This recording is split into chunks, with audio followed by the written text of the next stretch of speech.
You want to take these back with you?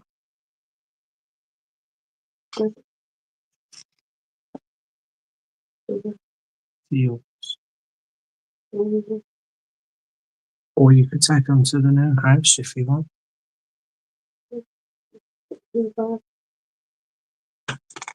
So,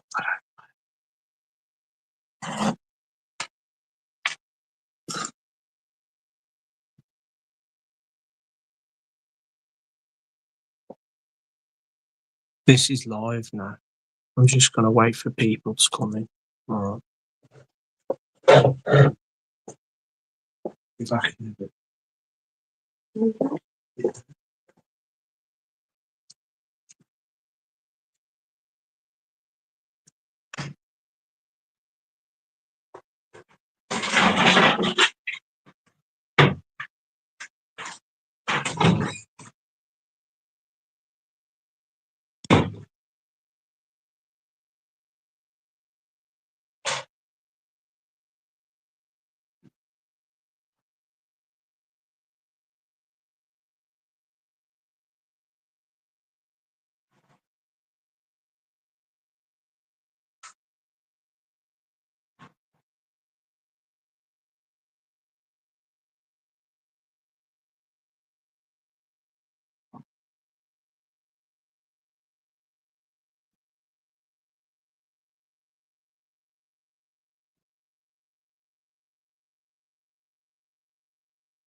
What's in that bag anyway?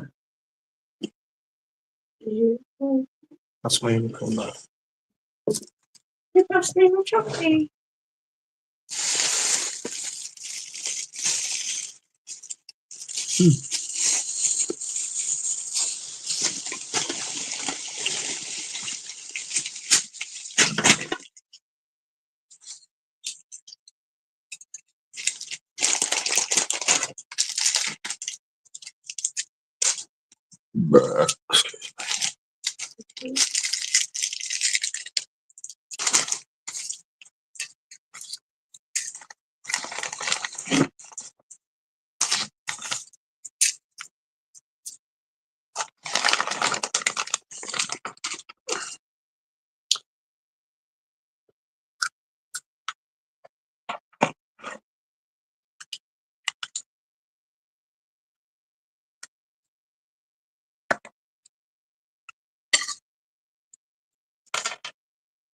Oh, I've already got this one.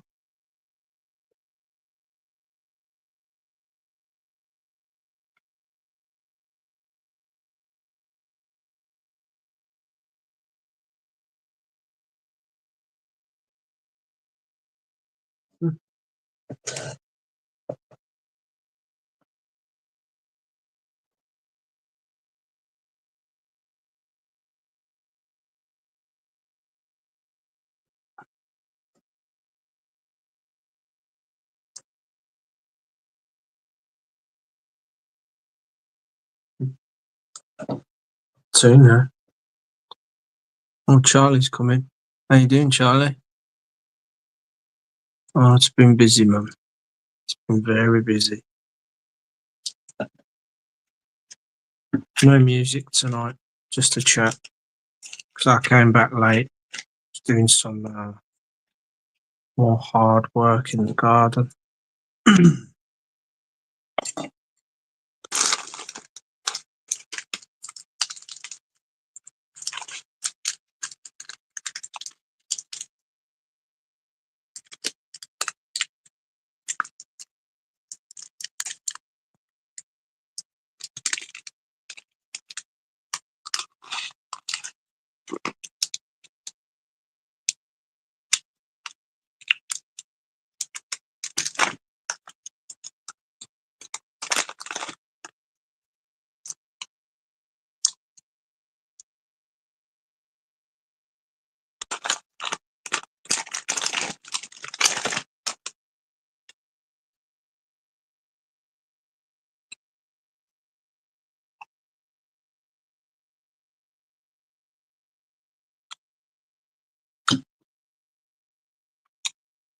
Otto's here. Welcome, Otto.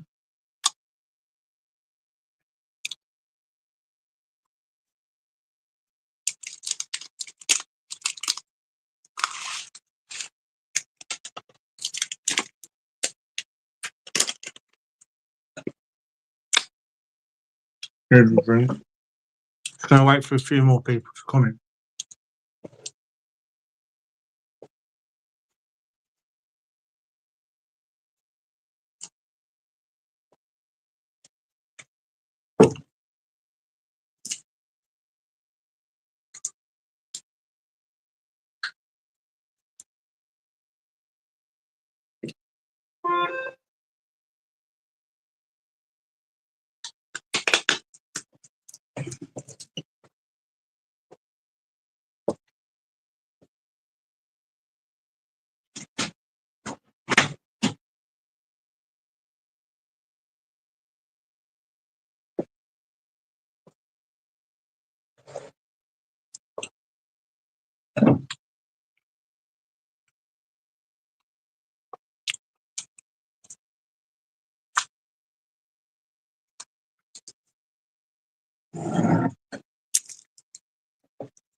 Wow, the house is coming on anyway.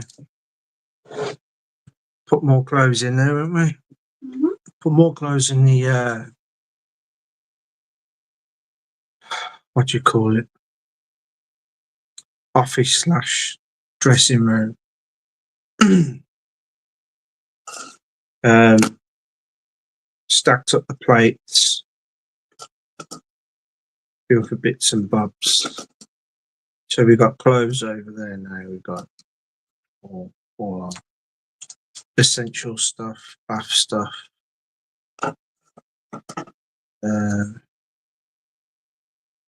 There's just absolutely loads and loads and loads of ivy growing everywhere.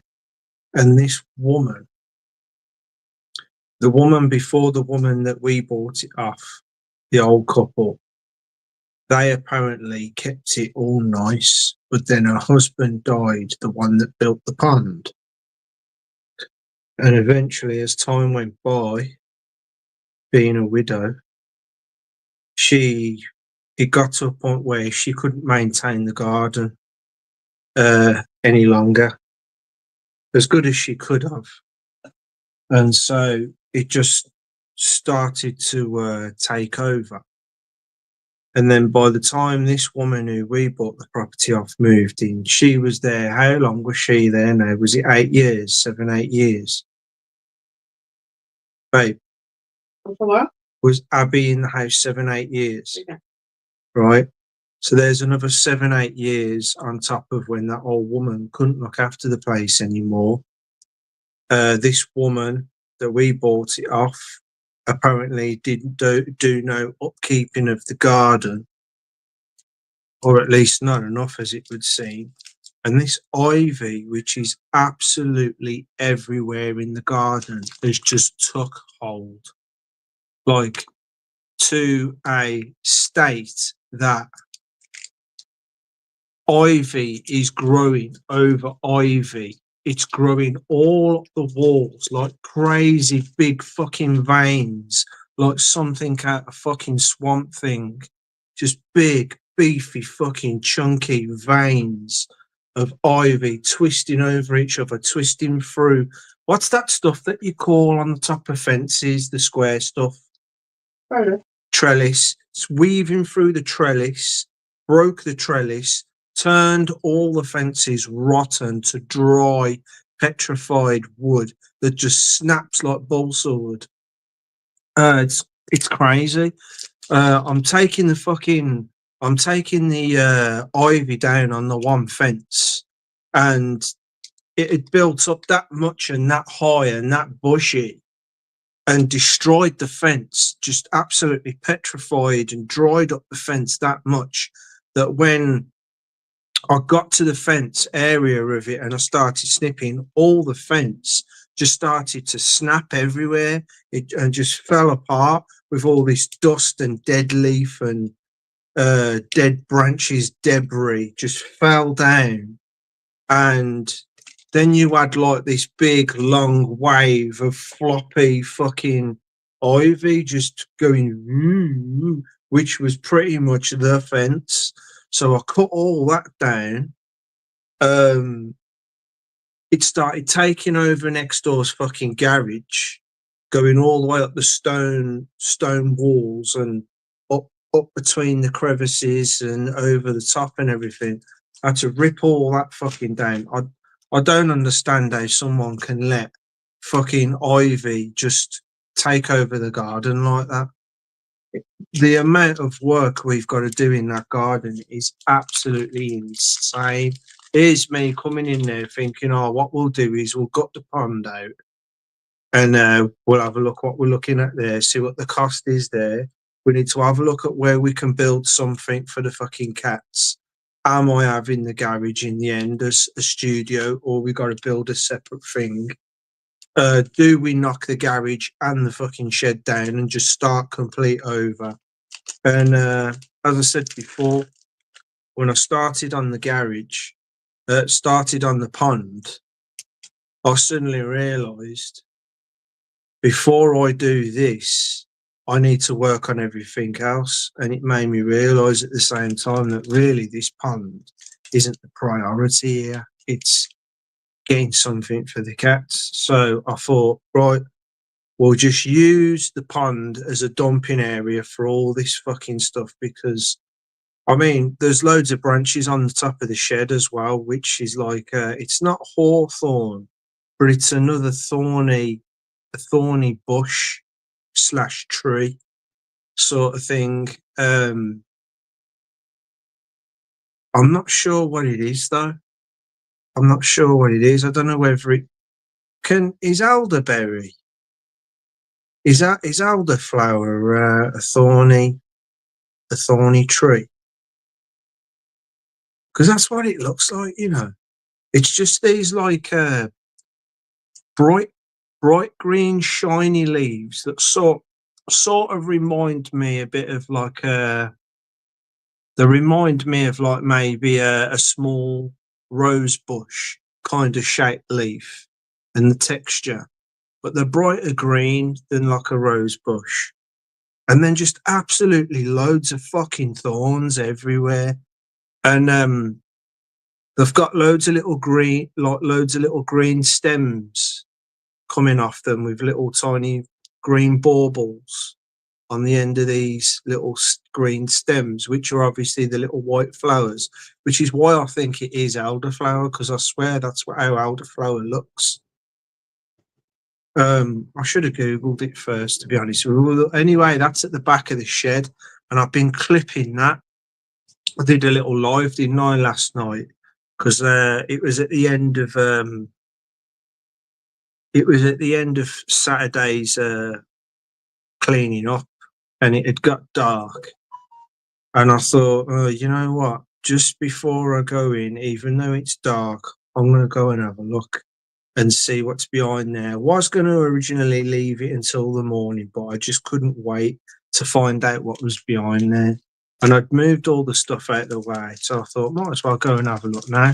So I thought, fuck it, I'll go live, and we'll go and see what's behind there.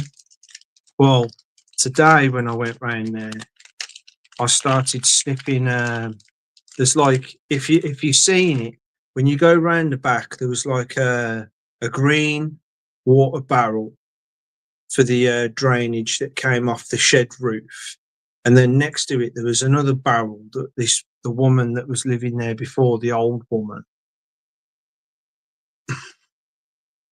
she must have been using it for compost or something, because it was just full of this soil at the bottom, really dry it was. I thought it was ashes at first because it was like a really light grey colour, but it's just soil that's just dried up.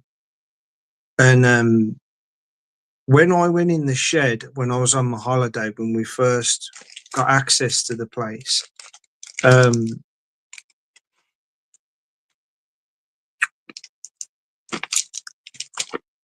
found a load of buckets in the shed. Like buckets that you would have like greasing or paint or like putty, just tubs like that sort of stuff. And they're all just tucked into each other, but they'd been there that long that the plastic they were made of just turned brittle. You've probably seen it with plastic bags. Most people have like a plastic. I know a lot of people I know anyway have plastic bag drawers where you just stuff loads of plastic bags, don't you? Just have a plastic bag drawer. Right, my mum had one. I've always had one. Just the thing you do to draw for plastic bags. Right, and you have bags in bags, right? And sometimes you have bags in there that long that over time the bag's just deteriorate and it looks like a fucking, I don't know, a mouse has been away in there and just chewed the fuck out of it, but really it's just deteriorated, right? Well, these buckets in the shed had been there that long, they'd just turned brittle. And I remember trying to take one out of the other and it just snapped in my hand. The whole thing just shattered like it was made out of clay or plaster or something. It just absolutely shattered. And then I poked all the others and they all just shattered. Most of them shattered. So I got up on top of this barrel that was next to the water barrel at the back of that shed. And I'm standing there clipping the branches above this shed roof to relieve the shed of some of the pressure that was pressing down onto it and bowing the bloody shed roof. And I heard this this creaking noise. And then I started thinking to myself, it's the barrel I'm standing on, it's going to fucking give, innit?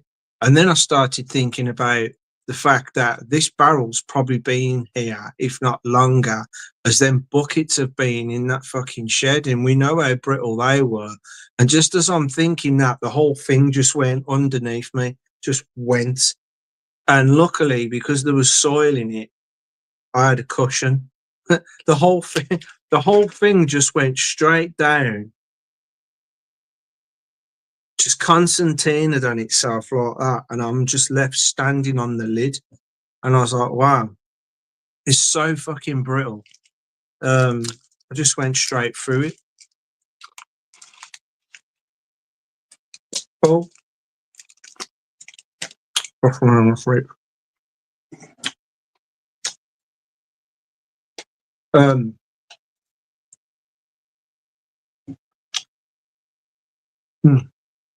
Bubblegum Flavour Millions.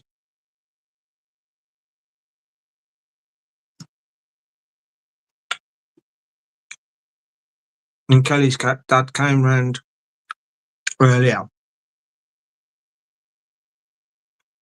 He brought his little mini chainsaw with him. And we got more than branches down, some of the thick ones. And we've got plenty more to do. Plenty more to do yet. I was hoping I could come home tonight knowing that all them branches are off the garage and off the shed. But it didn't go quite to plan. I kind of needed Kelly's dad to be there in the morning, but he had other things he had to do, so that couldn't happen, but never mind. We'll get it all sorted eventually. I'm going to see if Willie's here because I did say I'd mention. Hi, Cass. Hi, John. John's there.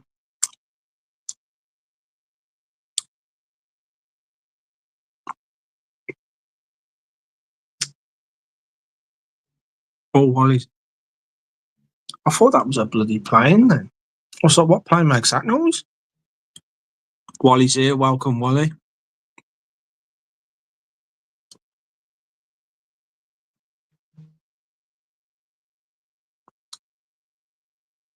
There's absolutely loads to do, peeps. Absolutely loads. Ivy's everywhere. I was trimming loads of ivy down off the camellia bushes at the bottom of the garden today as well.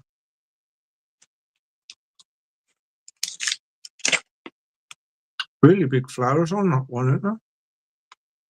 Big pink flowers. Some of them.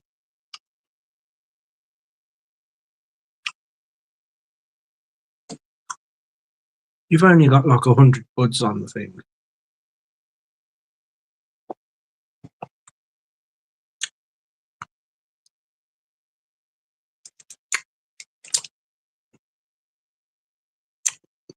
I was kind of hoping Willie would be here by now because I said I was going to tell the story of the because if anyone was there at Willie's last night, I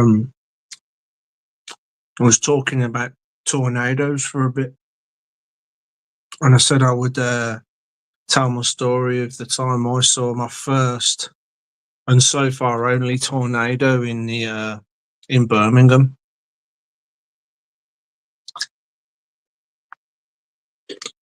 I might as well go ahead and just start anyway.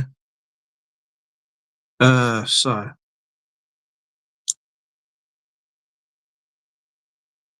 I think I was about 23 and I'd got this job. I'd got this job. What direction is it now?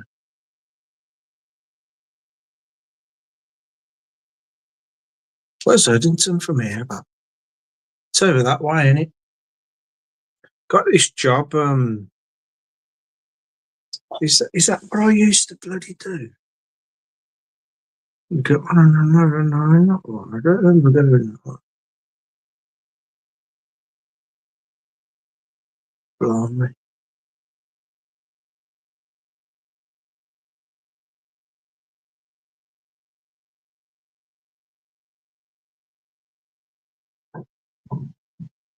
No, yeah, I did.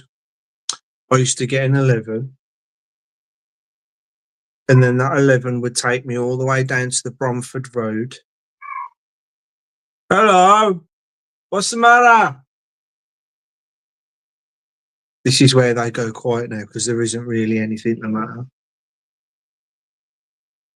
Nothing really, just being noisy because you can hear my voice again. It's what they do all the time. As soon as they hear me just mumbling on, they try to get involved. Yeah, I'll get on the 11.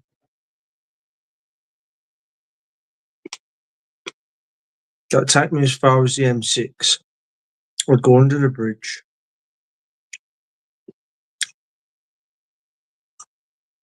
And then just before it gets to Tyburn Road, I'd get off. And then usually I would walk down the Tyburn Road to where I was working. But yeah, I used to work at this place, this little factory, this little business. I think I was about 23 at the time. It's 2005. And it was in the summertime. Now, my job was to shot blast parts most of the time. But this one particular time, like sometimes they would ask me to come and help in the other department, in the powder coating department. And I was helping out on the big track at the back, where you got the windows that look out to the canal. I was working there, and they'd asked me to hang the parts up on the track as it goes round the corner and on towards the powder booths for the powder coaters to powder coat the components. And it had been a really hot day.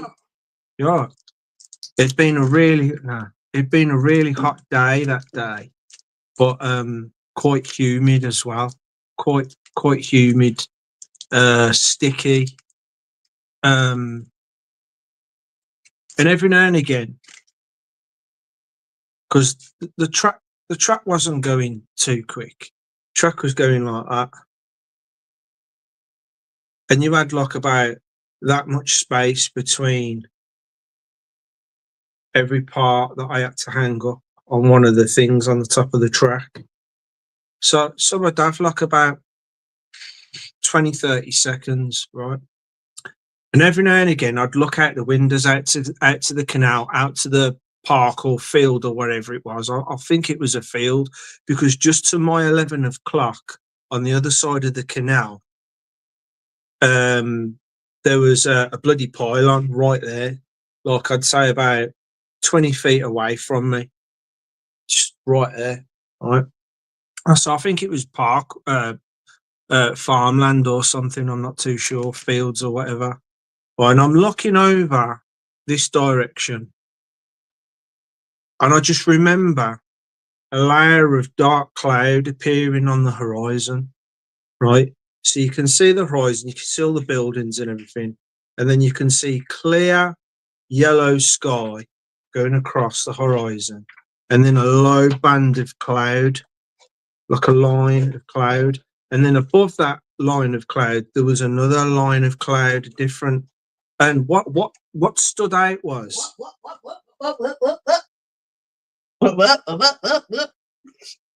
you know what you're saying? Like, you're saying like that fucking goat, you know, that goat.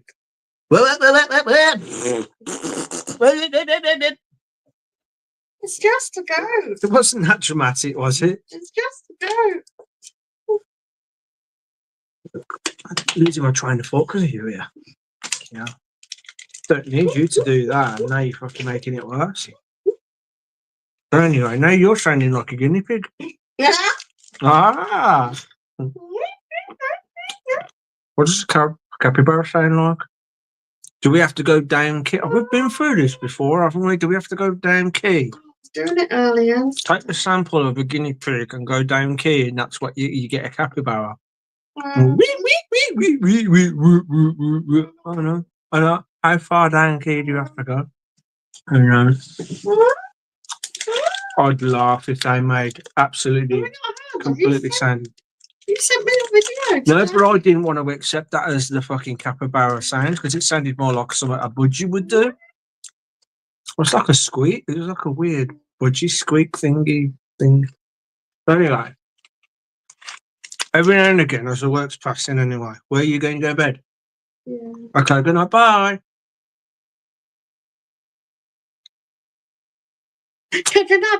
Okay, bye.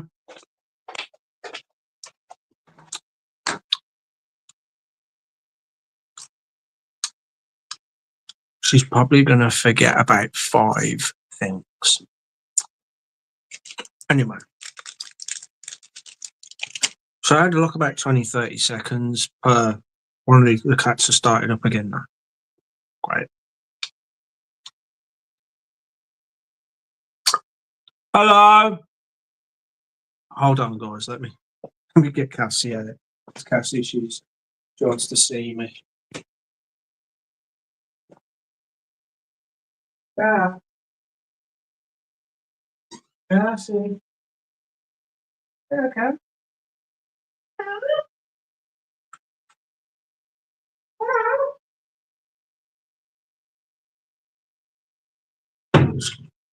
She ran away.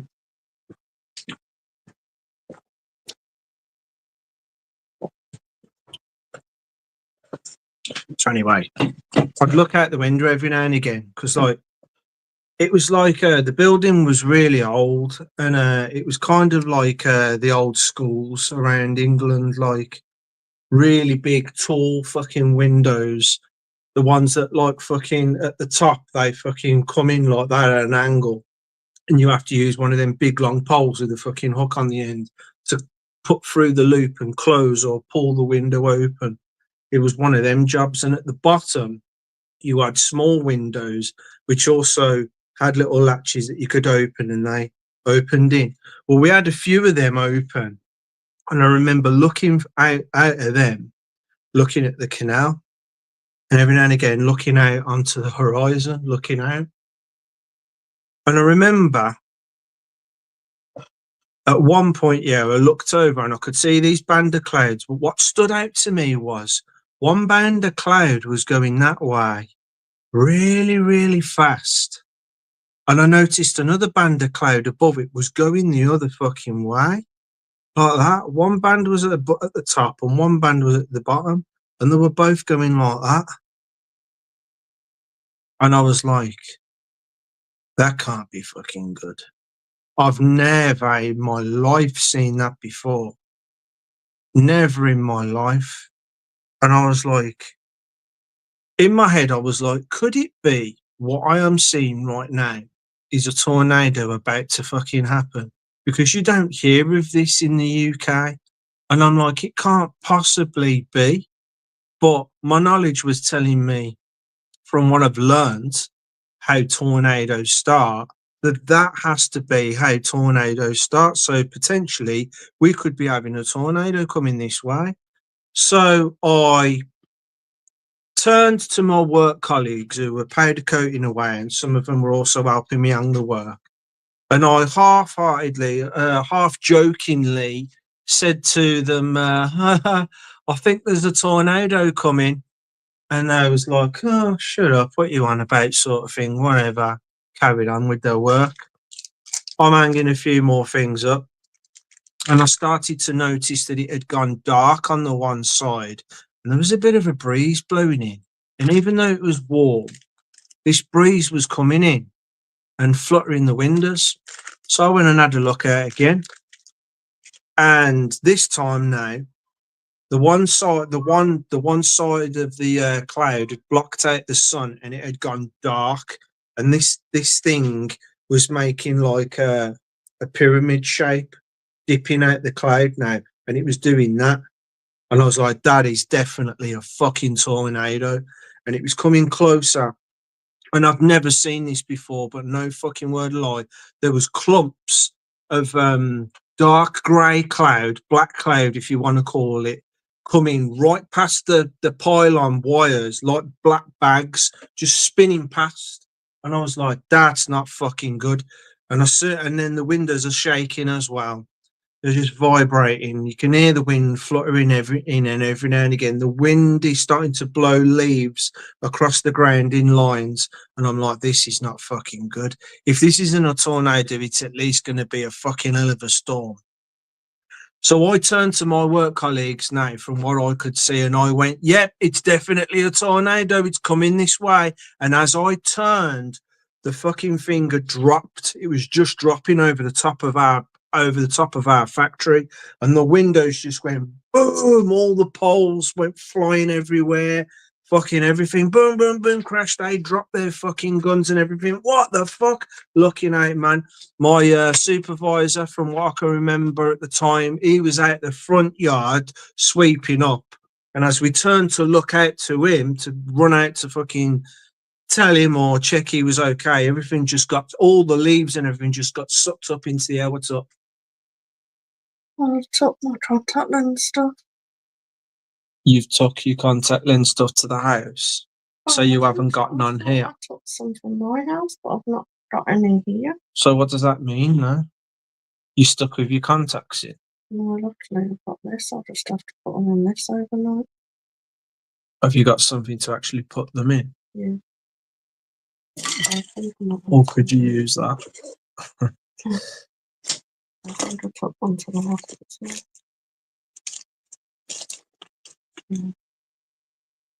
Oh, you've always got a backup. Not really. I don't remember taking it from here though, because I thought What makes you think you did? What is it? It's normally on the back of the toilet. I removed it. There was one in a different, unusual fucking place, and I just put it back. Mhm. I don't know where, but it was just in an unusual place. What, one of these or No, the bottle. You've always had one of them at my sink. Yeah, that's still there, but the bottles aren't. But if I'd have took it from here, it would have put it in my blue. Well, bag. listen to this. When you was here last Monday, I asked you to take my bloody Bluetooth speaker and my headphones, but you didn't. You brought stuff out. So, Well, they weren't in a bag by the door. So well, nor was your stuff in the bathroom, was it? But it's apparently gone. put your speakers and stuff somewhere. Oh, I see it. Blah, blah, blah. Oh, because I'm going to be able to take it myself now, anyway. Unless you're going there tomorrow at some point. I don't think so. Got restless feet and bottoms and legs. I feel all. I don't think you can. I don't think you can. I don't think it works that way. But just on the off chance, I'm like 99.9% sure that that's not the way it works. But just to try it, Spit it out. I want to see if, when I finally do take my Wi-Fi speaker back to yours, if I can now link up to yours and mine at the same time. I don't think that's possible, but I want to try it. You can only select one device, can't you? Well, I was able to select my earbuds and the speaker at the same time, but it still chose the fucking speaker but anyway, yeah. See, I don't think it works that way, but no, I'm just hopeful, and because then you could have like a left and a right. Whatever. Where was I anyway?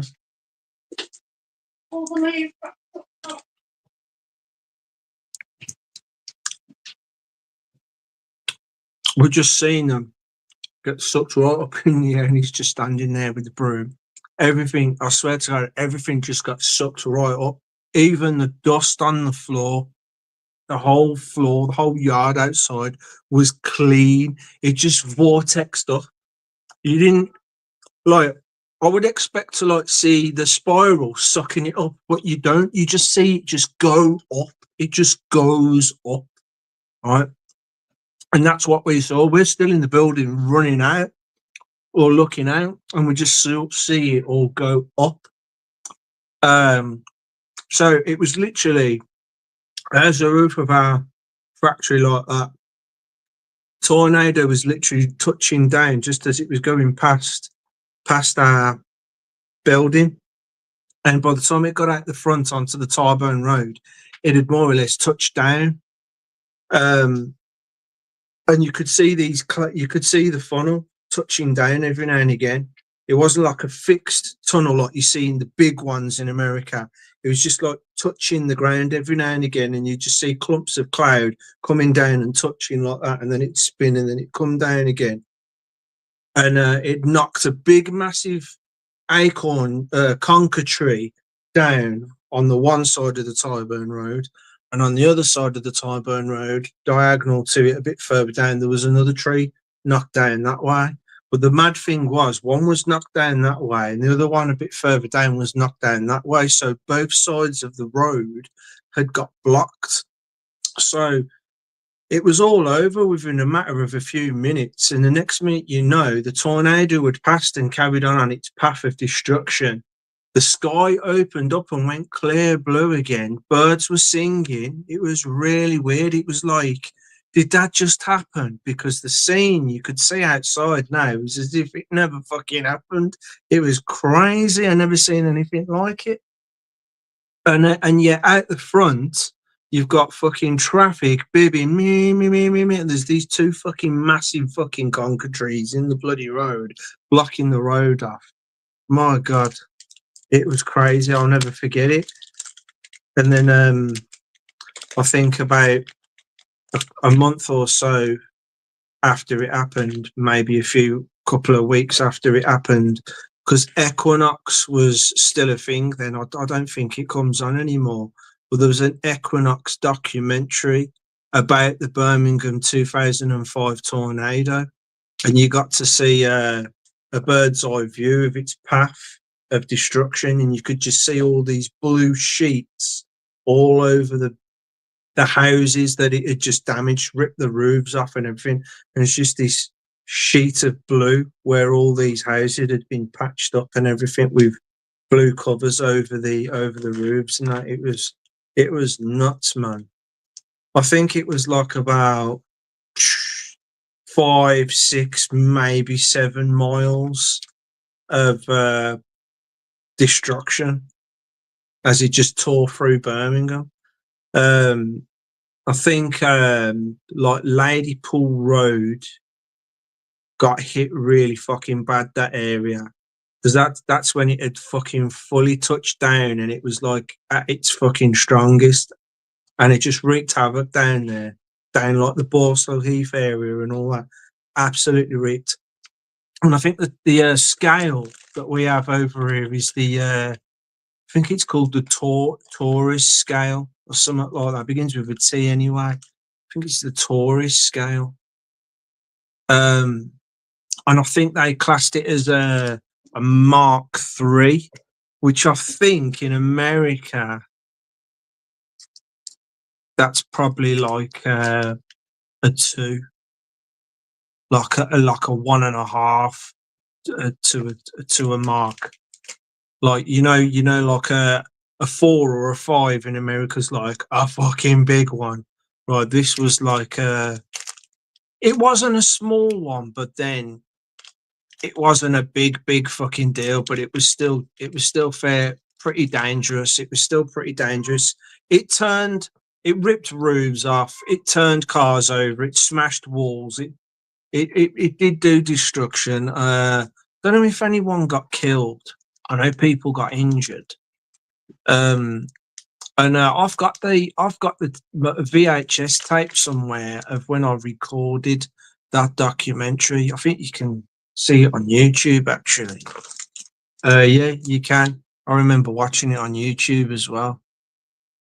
Type the 2005 Birmingham tornado Equinox and put Equinox, and you should get to see it.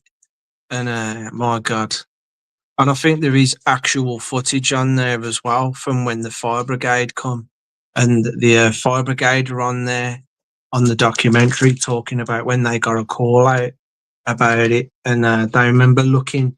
The one fireman that's been interviewed, he says he remembers looking out the window of the fire truck and he could see this funnel. Was this the bird's eye view? No, that's my version of a bird's eye view. That's why you don't have me as a cameraman in a plane or a helicopter, because it's just not. It's not. I mean, me standing still on ground. Night night, night night, everyone. You know,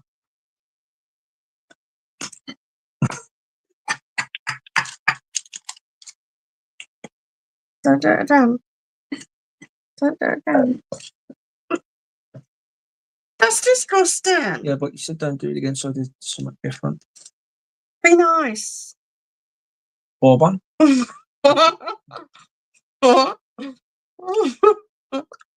scared. Be nice. Good. Have you got the heating on the windows? Yeah, turn it off if you want. It's just there. I can't see. Why? Yes, so there you go. Anyway.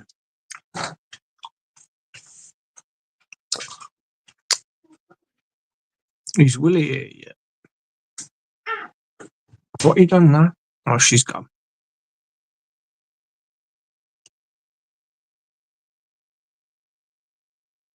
Experimental elemental.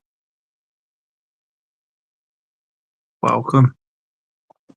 See, that's pretty much it anyway.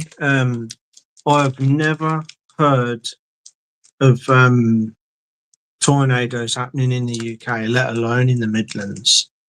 I've had plenty of fucking nightmares of tornadoes even before that happened. I'd have frequent nightmares of tornadoes, and sometimes in the tornado dreams, the tornadoes actually coming for me at speed, and it's like some fucking AI fucking style monster of a fucking tornado, just some big black and grey huge Zorg of a fucking tower spiraling down. You can see huge, big, massive, like cumulus clouds or whatever they're called, just churning round, big and chunky, going spinning round, like miles fucking wide in the sky. And then you got this funnel coming down, twisting down like that, all grey and silver, just spinning round. And then you got the black stuff spinning around, coming out the sides. Fucking see cows and fucking fences and cars being twisted up into the air with fucking bales of hay and God knows what else. And it's coming at me. I remember this one dream that I had this monster fucking tornado coming at me. I could see all this shit. And I've had this before in different situations in a dream. I've had it when like I've had dreams of like being in school, and I had one where there was like a bully. A bully was picking on me, and I was trying to get away from the bully, but I was going in slow motion. I'm sure people have had that before, where there's a moment of fear or danger and you're trying to get away from it, or you're trying to run to someone even to rescue us, and you can't do it. You can't. It's like you're in thick mud or you're in glue or whatever, and you're trying to get, well, like the bully one, I'm trying to get away. I was trying to get away from this tornado, but I couldn't. I was in slow motion. No matter how hard I tried, I couldn't fucking get away from it. And it's coming closer and closer and closer and closer to me. And just as it gets right behind you and you can feel it, you wake up, man. It's crazy. It's crazy. But yeah, but I'd also have these weird fucking tornado dreams where like I'd be in a building and I'd look out the windows and I'd see a tornado, but it's not it's more like what they call them, a sand. Is it a sand devil or something like that, or just like a little twister? And it'd be like only a couple of feet to a foot even wide. The whole length of it, it'd just be like a pillar of spiral, and it'd be coming towards wherever it is that I'm at. Um, and I'd think I'm safe in that building. I've had this dream a few times, and I don't know why. I haven't had anything. Thank God I ain't had no tornado dreams in fucking ages, and I hope I don't have one now through talking about it. But I'd have these dreams frequently where like these like spiral fucking pillar things are coming at the building, and I'm safe, and they'd come through the building, and you just see this tornado spiral. It's as if it's a ghost, and it can come through walls. It just can come through solid objects, and it'd come through, and it comes right within feet of me through the building, and I'm like froze. Don't touch it. You know it's dangerous. Don't touch it. You don't know what it's gonna do, and it'd just pass and go out the other side and just disappear. I've had that dream a few fucking times, and I don't know what to make of it. It's weird. It's really weird. And sometimes in the dream, it starts to thin out as it's gone through the building. It starts to thin out, and it gets thinner and weaker. Weird. Well, I don't know, but the mind works weird, don't it? So I don't know. Don't know what that's all about. There you go. But in the documentary, you've got you got Met Office people talking about it as well, of course. And this one guy starts to make it aware to people that, in actual fact, he was trying to state that I didn't want to believe this. But you know, in the States, you've got the Tornado Alley, ain't you? That well notorious area in the States, like Texas and all that, is it? The Tornado Alley, where you most commonly have the tornadoes. And you would think that that's where most of the tornadoes in the world happen, or I was led to believe growing up. And this guy's pointing out that fucking Britain is actually the tornado number one in the world. And I'm like, what? And he's like, yeah, they might not be massive tornadoes, but did you know in the UK there is always, even if they're just little tiny small ones, tornadoes are always happening all the time, apparently, from what I remember him saying. And I just didn't want to believe this. And then as the years rolled on from that point, I don't remember it happening every year, but every now and again, I'd see on the news, oh, a tornado has occurred in wherever in the UK. I remember one on the morning news. I can't remember where it was, and it was on one of the morning. I think it was Good Morning Britain, and not Good Morning. Is it Good Morning or something like that? Can't remember. It's such a long time ago now. And they interviewed a couple that were just watching it from a distance. Actually, it was like 6 miles or something away from them, and you could just see this funnel, this big, long, twisty grey funnel going all the way up into this big black cloud on the horizon. And I'm like, no fucking way, man. I had no idea that the UK also had these fucking tornadoes. Even more recent, during the pandemic years, there was a really fucking bad one in London, somewhere between 2020 and 2022. there was a really fucking bad one. And I haven't been able to find it recently, but I do want to find it again because I was really intrigued by the fucking footage. But there was obviously several different people in London's video perspective of this particular tornado. So you got to see different people's footage from around that particular area where it was coming down, right? You got to see people filming with their phones out windows and just all of a sudden it touching down and fucking green bins flying everywhere. But the one footage I'm talking about that I want to fucking see is when the things started to form. And I remember this footage, yeah. Someone's filming up into the fucking sky over the top of these houses, yeah. And all you can fucking see is a big fucking hole in the sky, big circle, and the clouds are turning around and like as if you're looking right up into it, and it's just turning like that. And I swear you can see debris and that coming up slowly and going up into the sky and swirling round like that. And I want to find that footage again, man, because I'm just intrigued by it. When it happened, it was obviously all fresh on YouTube and that, and I watched it, and then I should have saved it. I might have saved it. And I remember every now and again I would go over to watch it again because I was just like, look at this, man, that is mad.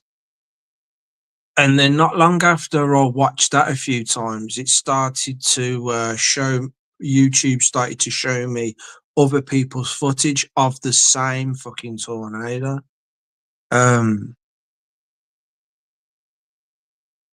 it's like around about 21, 22. I think it might have been 2020, but I think it was 21, 22. But London during that time period had a couple. They had a couple tornadoes like that. So one gets mixed up with the other. And I'm still trying. I'm gonna try and see if I can fucking find it. I remember the last time I had a really good stab at trying to fucking find it, and I'm talking like a couple of years ago. I was looking for it, 2023. I was looking for it, and I couldn't find it. I couldn't find that footage of you looking up into the sky and it spinning round. You could just see the clouds spinning round. You can see this distinctive funnel or this hole in the fucking sky slowly starting to form. And the guy's filming it. He's going, "Oh, what the fuck is that?" He's like, "Look at that." Oh man, I gotta find it again, man. It's just intriguing to fucking watch, man. Just intriguing. I mean, I wonder if that's what people must have fucking seen a lot closer to the one that I saw. They must have been able to have seen up into, I don't know. And then, yeah, started noticing all these reports every now and again of tornado. I think one happened in Yorkshire as well.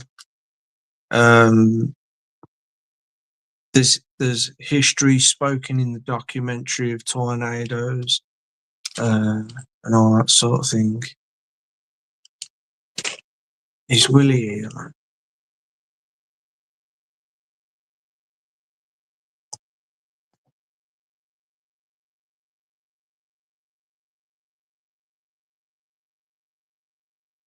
Spot on, Pete. Clouds don't move in different directions. No, it was mad. Um, wow, this is quite far back, isn't it? As it usually is, really. This is interesting that you have nightmares about tornadoes. I don't think I ever had a dream about one. No overflowing. No overflowing toilets are my theme dreams. Overflowing toilets. Huh. Kelly would say you wouldn't fucking like me in your house, then I'm always blocking the fucking toilet fire. Too much fucking toilet tissue, but you know, I like to make sure I'm clean. Um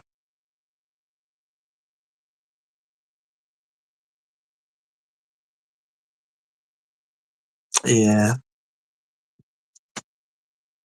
You know what, as well? It's true about cheese. It is. It's true about cheese. There's something about cheese and particular cheeses that you have before you go to bed. Um, I like to eat the stronger cheeses. Not like I will eat blue cheese. I don't mind blue cheese. I can't have too much of it, but I will eat it. It's not my go-to cheese though. My mum absolutely loves blue cheese. Kelly's one for goat cheese or feta cheese. She likes that.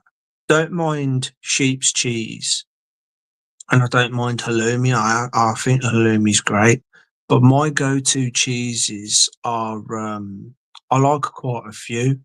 There's I like I like your bog standard cheddar cheese, especially if it's mature or extra mature cheddar cheese. Um, I really love my vintage cheeses.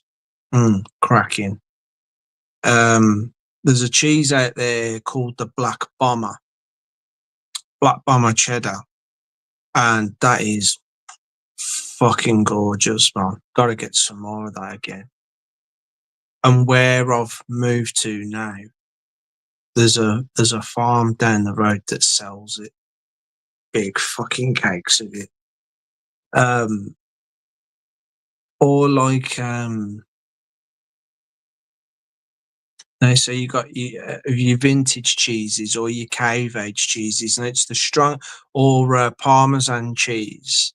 I like Manchego cheese. Um, partial to some, I think it's called Compt. I think it's a French cheese, but Manchego, I think it's Italian. Is it, or is it Spanish? I think Manchego might be Spanish. But I love Manchego anyway. Um, but it's the vintage cheeses and the really strong cheddar cheeses. You have a good few mouthfuls of that, and I've noticed you dream.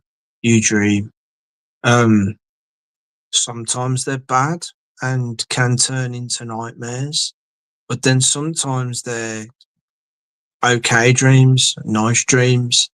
Um, but don't know what it is with the cheese, the strong cheeses. I've done it a few times and it does. There's something about it. I don't know what it is in cheeses, but you dream, and when you dream vivid. In my experience, anyway, I dream vivid when I've had cheese. What the hell is this anyway? What is that? Oh, I know what it is. I know what it is now. Um. So yeah, I've had a few like late nights like now, and then I've had like some cheese with something, and then I go to bed, and then I wonder to myself, I wonder if I'm going to have a dream. And then I remember my last dream that I had, or my last couple of fucking dreams that I had, and they're usually really detailed, really vivid dreams, uh, and they're usually not too fucked up. Where like sometimes I have dreams where it's like I don't know, it's like weird. Like you'll be looking in a room and it could be like somewhere that you know of and you recognize what's in the room and you know, but then you turn in your dream and what should be where you're looking should look in a certain way. It doesn't. It's like another scene from something else has been welded by your mind onto, you know, it's two different things. It's hard to explain, but my mind does that sometimes. It budges things. It's really weird.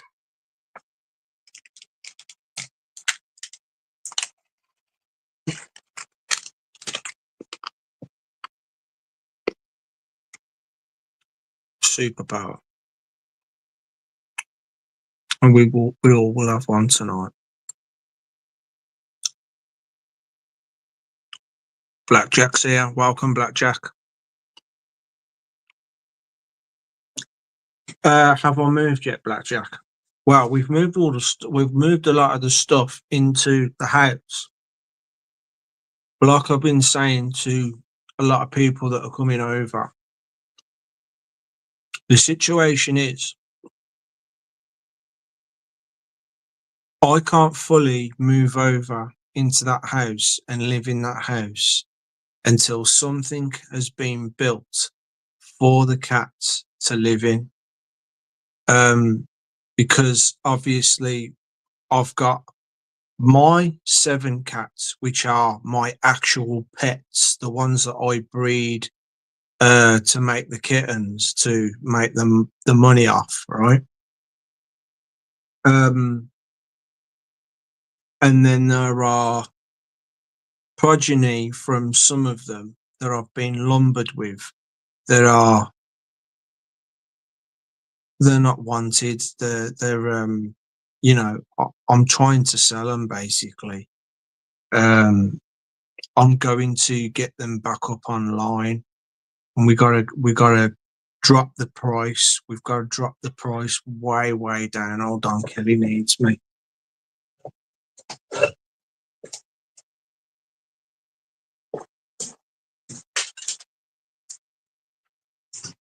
Oh yeah.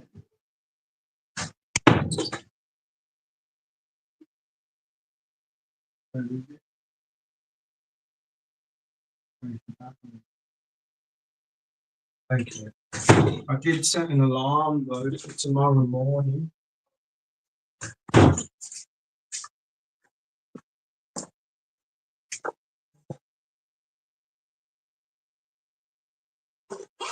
Yeah, well, I need to get this P60 out of Kelly's bag for my gaffer tomorrow. I've saved him the trouble of printing it off himself. I can just give this to him tomorrow. Just give this to him tomorrow. So I need to put that there with all my other stuff for work, so I don't forget it. So yeah, where was I? I'm gonna have to go to the bottom because I really need someone to try and help me remember what the bloody hell it was I was saying. Oh yeah, Blackjack. So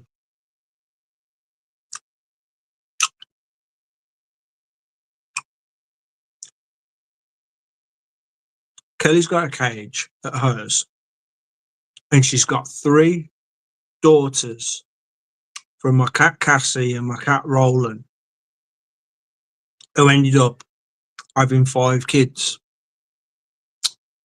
3 girls, 2 are boys. Kelly's mom took the 2 boys off us temporarily while they were at Kelly's, so that the boys didn't get their sisters pregnant. So that was a big help. She got attached to them, and she decided she wanted to keep them, is what I remember her saying. What me and Kelly remember her saying. So we was pretty much happy with her having them, you know. Having money off them weren't an issue anymore. It's like, okay, you're going to look after them. That's a big help. It's big help, you know. So then we got the girls done. They got spayed, and the boys got done. And they've been living with Kelly's mom happily for the last 3 years. I think it's been now. The last 2-3 years they've been with Kelly's mom.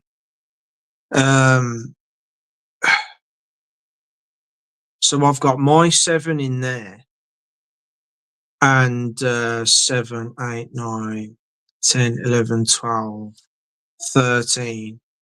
So there's 6 more cats in there that we don't want, that we got to try and sell, right?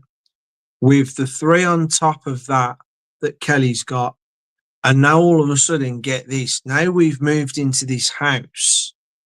Kelly's mum out of the blue now all of a sudden has decided she don't want to look after the boys anymore. She's saying they're breaking her stuff and she's had enough of them. So she wants to lumber them back onto us.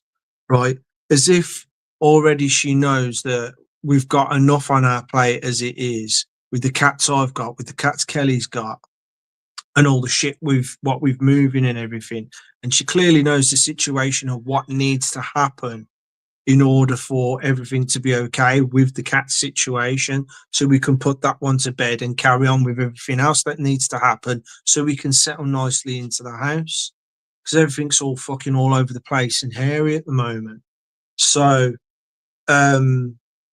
we've got to buy a few more cages for the other ones that we've got in there that haven't got cages, so that we can temporarily put them into the garage, make the garage nice and safe and warm for them in that temporary period till we can get a fucking cattery built. This is why I'm flying around the garden trying to get rid of as much as I can so I can see what kind of space we've got, so we can then get someone in that builds catteries and go, what can you do for us? Give us a fucking quote.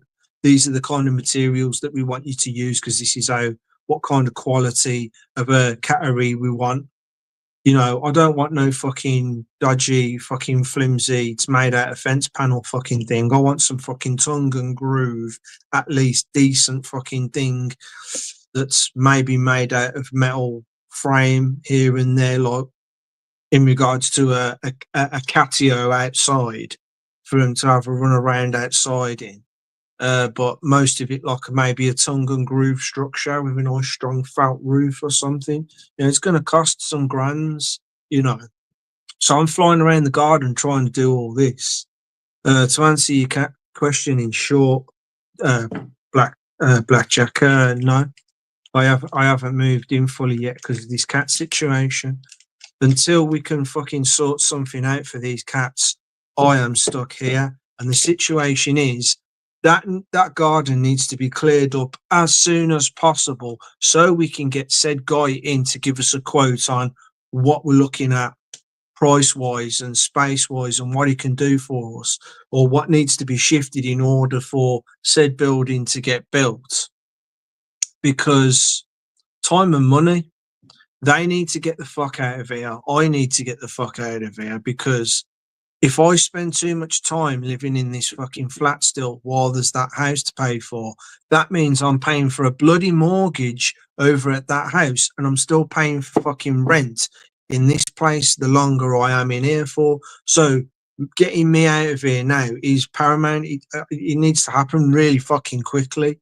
We really need to get out of here. I'm flying around in that garden, giving all my fucking hours I fucking can on the weekend to snip away all the branches, all the ivy. The ivy's making it fucking 10 times harder for me because of the state of the garden, how it's going. Got to get rid of all this ivy around the perimeter of the bloody garden. There's like fat, chunky monster stuff, right? Got to get rid of all that, clear all the trees, clip all the thorny trees and everything back, clean all the fucking yard, level anything that needs leveling so we can have a look at what kind of space we're looking at. Kelly's in two minds whether or not to just fucking level everything, get rid of the garage, get rid of the fucking shed, and just have a look at what actual fucking entirety space we've actually got so we can rebuild. And I'm saying to her, look, yeah, maybe that might be the fucking way forward, but again, why knock down a perfectly fucking good structure such as that garage? Let's not get hasty or anything like that just yet. Let's just get a guy in, see what he can do for us, see what he's saying, and that for 7 cats, cattery for 7 cats with a nice catio outside, which would need to be at least half the size of this room, if not the size of this room, for them to run around in. You know, we'll maybe have like a a dead tree in there and a few fucking climbing things that go all the way to the top and they can run all the way around the perimeter of the catio and that. We can have a few chairs in there and sit in there with them in the sun, watching them play around and come up to us every now and again while we're just chilling, maybe with a few fucking treats for the fucking cats in our hands and a few toys for them to play with and all that. You know, the vision's there. The money's not so much. And, well, actually, we're trying to borrow off Kelly's dad. So there you go. That's the situation. I can't fully, just as much as I want to, go, oh, yeah, I'm going to go now. I'll give my notice into the cat. It should be like that, but because I got the fucking cats, that's not the situation. These cats are anchoring me down, and that needs to get sorted before I can. Now, tomorrow, the Wi-Fi is getting put into the house. Kelly's working, I'm working, we can't be there, so Kelly's dad is going to be there to let the guy in and make sure everything goes down all right and everything. So there'll be Wi-Fi, should be in the house as of tomorrow. And then the following weekend, obviously do some more work in the garden, hopefully get the rest of them fucking branches off the top of the shed and the garage. Some of it's gone, almost most of it, but there's still some up there. We got to get it. I was hoping to get that all fucking clear this weekend, but it just didn't happen. But this coming weekend, we should get all that cleared off. So it's just mad. Time and money. So I can't really put a time period on.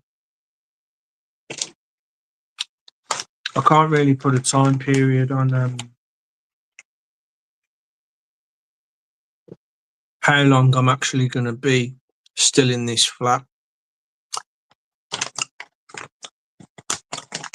But I like to be realistic with fucking things. And this is why I said to Kelly, feeling it in the air and being realistic with a time period. We just got Christmas out the way. And she said, it should be all sorted our end now. So we're just waiting for them to talk to each other, the solicitors and whatever, or whoever it is that needs to do the communicating. And then we should be fucking moving in. And I said, no, I think we won't move until March. And I was being realistic. And she was like, no, don't say that. We should be moving January, February at the latest. And I'm like, no, I'm telling you, I bet it takes that they take the fucking piss somewhere, right? And we don't end up moving in there till March, maybe even longer. He said, don't say that. Don't put a word on it. When do we end up fucking moving in there? Right in the first couple of weeks of fucking March. So there you go. So if you ask me realistically, when do I actually think that I'll be moving out of this flat? Kelly seems to think I'll be out of here somewhere within April. I think, and I hope I am. I hope I am out of here within the next few fucking weeks. But I just feel like I'm probably going to still be fucking here come end of May into June. I'm still going to be here. Hopefully not, because that's going to be costly, that is. One, I want to just get the fuck out of here and leave all this bullshit behind that's here. The people, the atmosphere, the fuckery that goes on around here.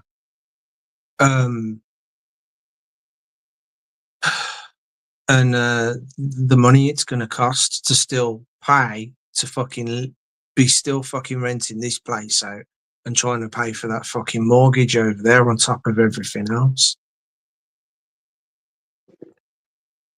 And then we're supposed to be trying to put money aside to pay for said buildings that are fucking needed to get me out of this building in the fucking first place. part of me just thinks to myself, just ditch them. It'd be easier, but you can't do that, can you? We've tried catteries, and they're all full. They're all full. They're all like, nah, no room.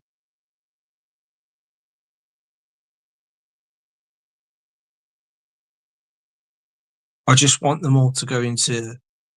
I just want the ones that I don't want, at least, to go to nice people that will appreciate them.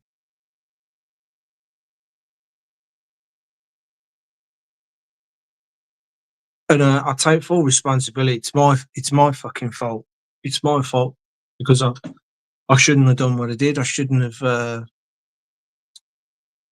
I should have thought about what I was doing before I went ahead and did it, and I got myself into this shit, and now I got to get myself out of it. And now look what it's caused. Now it's got me and Kelly into a situation now, um, and we've got to try and find a way how to resolve this quickly. And hopefully, Kelly's dad's going to lend us the money to get the building built. All I've got to do now over the next couple of weeks, excuse me, is get a guy in, get someone in that's like a specialist or specialist that does catteries, to have a look around, give us a quote. I figure they're obviously going to know what kind of space per cat you're going to need in each fucking pen. I think it's like, I think each cat needs like about 2 meters by maybe 3 meters square. So 3 meters, well, maybe like about 4 foot, 5 foot that way. And then like about 3 to 4 foot. I don't know. I think it's at least like 4 foot by 4 foot. It might be fucking 6 foot, I don't know, but this is why we've got to get somebody in. This is why we've got to get somebody in. So we know what kind of space we're going to need, because we're talking 7 fucking breeding cats here. It would have been 6, but Kelly's fell in love with Dexter and she wants to keep him. So that's our 6th, that's our 7th cat. He is nice though. He is nice, Dexter. His mum's a snow leopard.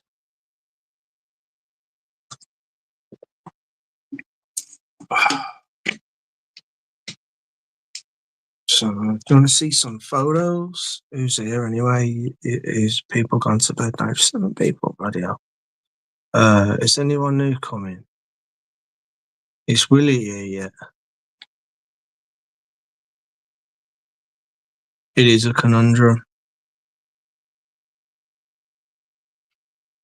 Because there is no way, but no way, any of them fucking cats are coming into the house after experiencing the smell and the destruction them guys fucking caused between them.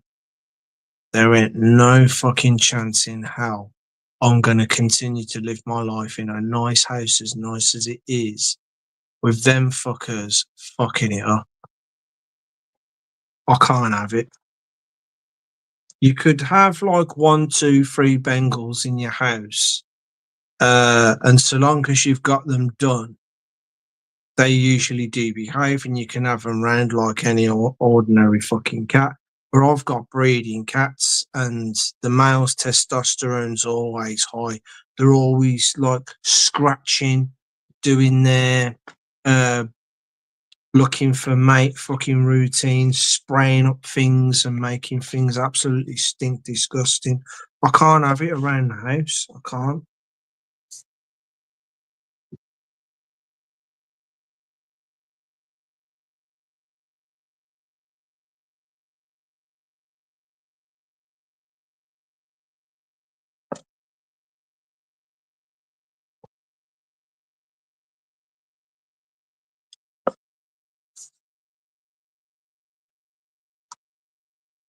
Me as a baby with my dad.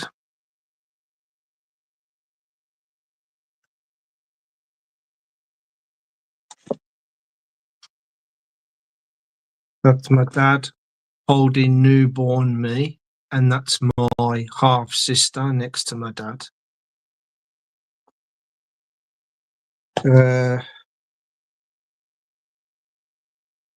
Me again with my dad.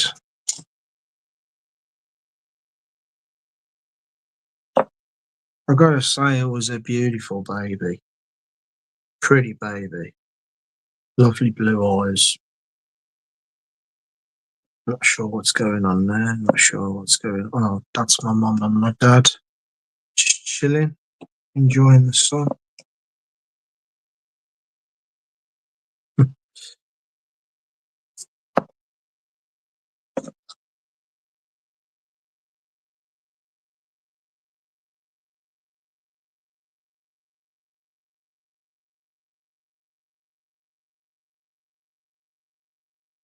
There's me, my mum and my dad.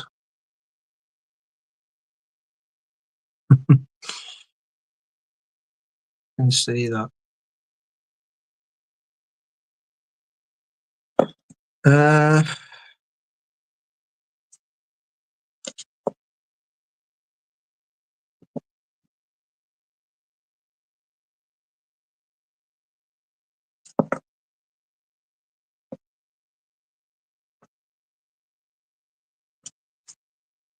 there's a photo in here somewhere that my sister used to scare me all the time with when I was a little kid, when I was a little babby.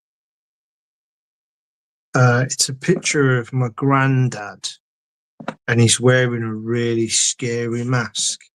And every time the photos would come out and my sister would start showing me and my brother the photos, I would quite often see her swipe a fucking photo and put it behind her back. And I knew what was coming. I'm trying to find it. It's in here somewhere. Like, when I look at it now as an adult, I look at it and I'm just like, scary mask. But it's mad as well because I can still remember as a kid how it used to scare me, how much it used to scare me. And it's strange to see it now as an adult and not think much of it. But at the same time,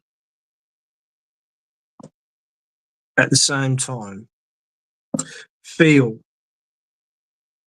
the fear that I used to feel back then as a fucking kid over it.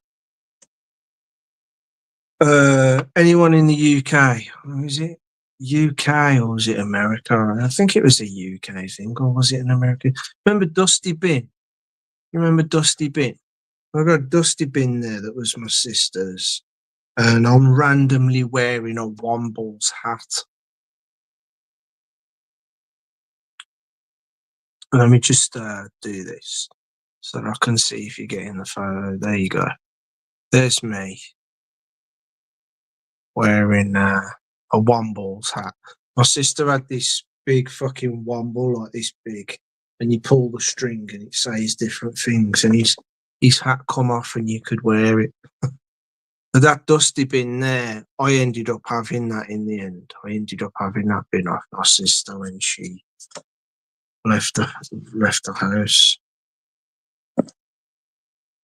Let's have a look, see what else we got.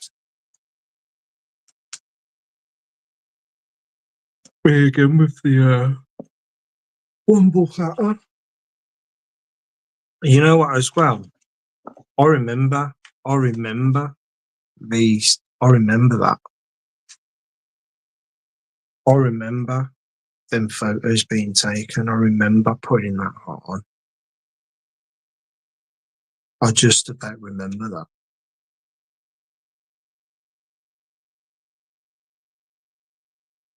I think that's my brother as a babby.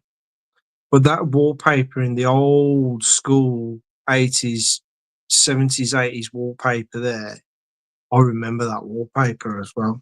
I distinctively remember that wallpaper from when I was little. Now, you see that sofa? I remember being a little. I was probably that age there. To be honest, I think I was a bit older than that. I remember doing a poop on that sofa. I remember doing a poop on that sofa, and as soon as I turned round and looked at the turd I'd done on the sofa, I knew straight away, when my mum sees this, I am fucked. I remember that. I remember that. I remember being in that dressing gown. I think that's my brother, though, to be honest. Is that me? No, that's me, I think. I don't know. But no, because the shape of the head, I think that might be my brother. I don't know. Hard to tell there.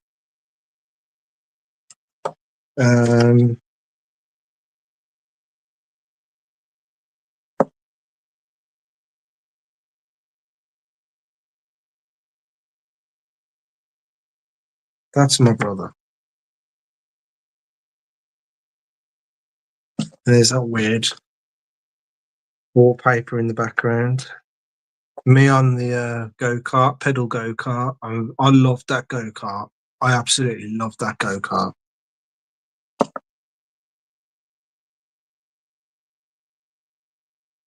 I remember going all the way up to the poolway on that go-kart once. And once I got to the top up by the golf garage, I come speeding down on it. And the thing was going that fast down the fucking hill, because it's a pedal one and the pedals are fixed. They were going that fast. I couldn't keep my feet on the pedals anymore, so I just had to put my legs out the way like that. And the thing was and I'm trying to keep it fucking steady. Oh God. I must have been going about 20 mile an hour on that thing, but that was fast for me and I couldn't keep it in control. I remember that being scary, man, because there was a hard corner and I had to fucking. And I remember the back end going out. I thought I was going to tip over. This was when we went to the only time my parents managed to save up some money to go abroad. I think I was about 13. I think I was about 12, 13, maybe 14. I was about 13 when this happened. And it was when all the NAF and the Joe Bloggs fucking stuff was out and all that. It was in fashion, and Bermuda shorts and all that. And I remember the name of the hotel. I wonder if it's still there to this day. Like it was in the late 80s, early 90s when this happened. And I still remember to this day the name of the hotel we stayed in and the area of Ibiza that we went to. So the area of Ibiza that we went to, and I don't know if I'm pronouncing this right, but it was Playa de Embosa. Playa de Embosa. And the hotel that we stayed at in Playa de Embosa was a hotel called the Mare Nostrum. I called it the Mary Nostrum because when I looked up at it, the sign on this big writing on the side of the hotel, it just looked like it said in red writing Mary Nostrum. So I used to call it that, but my mum used to say Mary Nostrum, so whatever. But yeah, I didn't show you, did I? Where the hotel was, when you went outside the perimeters, the wall of the hotel, it was literally just a footpath going across the hotel, and then the road, and then obviously on the other side of the road, another footpath, and then it was just straight ass sand that went on until you got to the sea, and there was pathways so far leading down to the sea. and there's all this dry grass and all sorts of dried up vegetation growing through the sand and all that. A few rocky structures. There was even grapes growing wild coming out of some of these structures that had just toppled over. And the first time our dad took me and my brother over to the sea to go and have a paddle in the sea. Puddle. Go and have a paddle in the sea.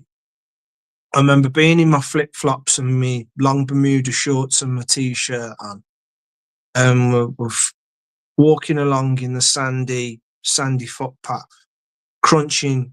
I went off the footpath a bit and I started crunching on the dry grass and crunching it all down and that. And I remember seeing these things going through the dry vegetation really fucking fast. And I was like, oh, what is that? What is that? And I found out there's fucking lizards everywhere. These little tiny fucking lizards, little greeny brown fucking lizards here. And they've got all these like black and yellow spots on the backs, like a pattern, like a yellowy pattern going down the backs in lines. And I'm looking at them and I'm like, wow, trying to catch them, but they're so fucking fast. Well, I went out there, right, and I said to my mum and dad, I says, I'm gonna go out to where we saw the lizards. Is that okay? Oh yeah, just watch what you're doing and that, and be careful, strangers, and all that sort of thing, and just come back if there's any danger or anything like that, and all that sort of bollocks. So I went, yeah, I'll be okay. I went out there, and I noticed there was. I remember there was an ice cream cone out on the footpath. That someone had dropped, and it still had a bit of. It was an ice cream cone that had been chomped all the way down to like the bottom part of the ice cream cone, but it still had some ice cream in it and a bit of jam, like a red, like the jam sauce or whatever. And it was just lying there on the floor, and it'd obviously been out there for quite a while because all the ice cream was starting to slowly dry up, and the cone had got squashed on the path, obviously by people walking by and treading on it. And I noticed that the lizards were attracted to it because every now and again you'd see little lizards coming out, taking a bite of it, and then running back into the vegetation. So I thought, so I waited to see if they'd come out again so I could quickly catch them. I tried that. I remember it weren't working for me. So I thought I have to go out to try and catch one. Well, I managed to catch one, didn't I? Fucker bit me on the finger first. It's like on the end of my finger, and I'm going, like that. Is this the one that his tail broke off? No one managed to get one with his tail intact. Well, bloody me being me, I fucking found one, and I brought it into the bloody hotel with, didn't I? And got one of my parents to obviously take a photo of it. Little lizard there. That little lizard got loose in the hotel in our apartment and was running all under the beds and everything. My mum was going, get it out. But before I caught that one, there was that one bit my finger, but there was one, right? And it had a really long tail, and it went between these two rocks, and I tried to grab it by its tail, and its tail just broke off in my hand, and it carried on under the rock, and its tail's wiggling in the palm of my hand like a worm, and I'm like, what the fuck? And I didn't know they did that, and obviously now I know a lot of lizards do that now. Like, they break their tails off to get away from predators and that. This is a photo of me as a little baby, and according to my mum, that was me seeing my very first butterfly ever. And she said to me, as soon as I saw that butterfly, wherever it is, or my first insect, she said, after that day, that was it. You wasn't the same again. Like, you was, ever since I saw that butterfly, I was always looking for creatures on the floor, always looking for nature. And it's always fascinated me. There's another picture not long after. A butterfly must have been on the flowers or something. me again with my dad. We must. I think we. I don't even know where that was. Is that in the old house? Not sure where that is. I'm not even sure where we are there. That bit, that ball though. I remember that fucking ball.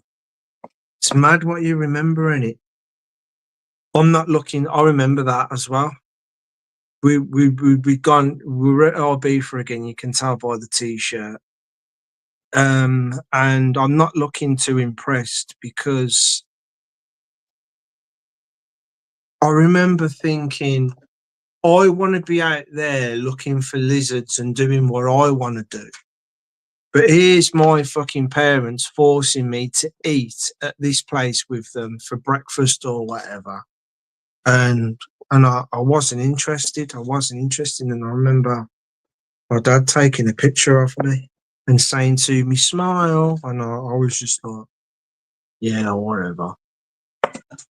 Just dropped it on the floor somewhere.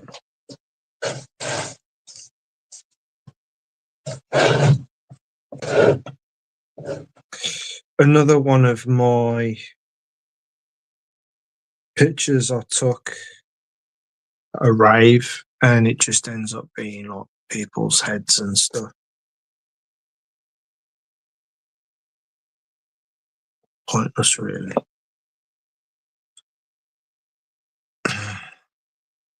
There's me again, not looking too fucking happy on holiday.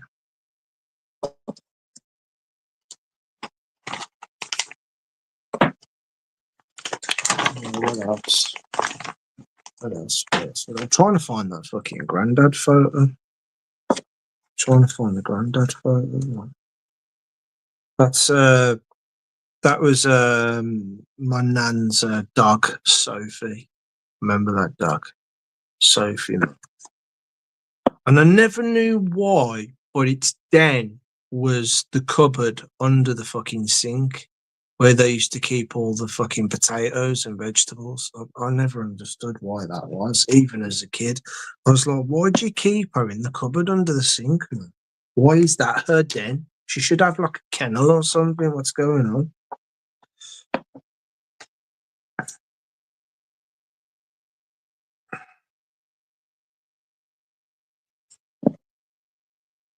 Another photo of me at a rave. That's Accelerated Culture Tent at Global Gathering. I'm not sure. It's getting some shine off that. Yeah. I'm not sure what year. It was either 2004, 2005, or 2006. Another one. I'm not sure who the DJ is and that, but that's a little bit better, and at least you can see somebody there. I do remember taking these photos as well. I think I'm not 100% sure, but I think DJ Zinc was playing then when I took that photo. I was all on my own at this point. I had my own camera, the disposable ones. I'd lost everybody again. I'm peeled off my face, paranoid to fuck. Constantly fucking thinking to myself, how the fuck am I going to get home? Where the fuck are my mates? Never mind, at least try and enjoy yourself. And it's hard to do that when you constantly keep thinking to yourself, what the fuck? You know what I mean? Another photo of like just loads of random people that I do not fucking know.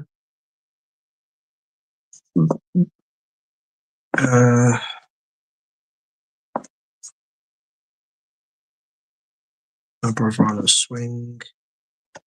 A picture of half of my face when I was little. God, I'm not sure who took that. Oh, I don't. Not sure what's going on there. Oh, excuse me. I have to go to bed in a bit.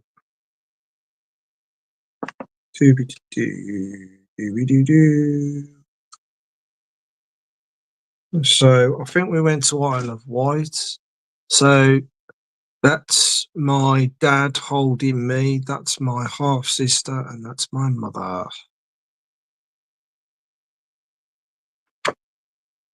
Just one last look. Moving on. Dooby-dooby-doo, dooby-dooby-doo. That's what our living room used to look like when I was living at the family home. And you see that there. Hang on, let me see if I can get it. You see that mark there on the carpet? I did that with the fucking iron. My dad had just not long bought this carpet and just done the place up nice. I remember that wallpaper as well. There's a picture of me and my brother there, school photo. And so my dad used to bang on about us never having our fucking shoes on when we came into the front room because of the brand new carpet, right? And I'd got something matted into the carpet there. I can't remember whether it was bubblegum, dirt, or blue tack or something. I think it might have been probably bubblegum or chewing gum or something like that. Stupid young fucking me thought, oh, it's okay. I'll use the iron to melt the fucking chewing gum and make it liquid, and then I can pull it out the carpet a lot easier. Put the iron on the fucking floor. What does it do? It melts the fucking carpet. Now I've got an even bigger fucking problem on my hands. How the fuck do I explain that melted plastic fucking iron shape in the fucking... Oh my God. My dad hit that fucking roof, man.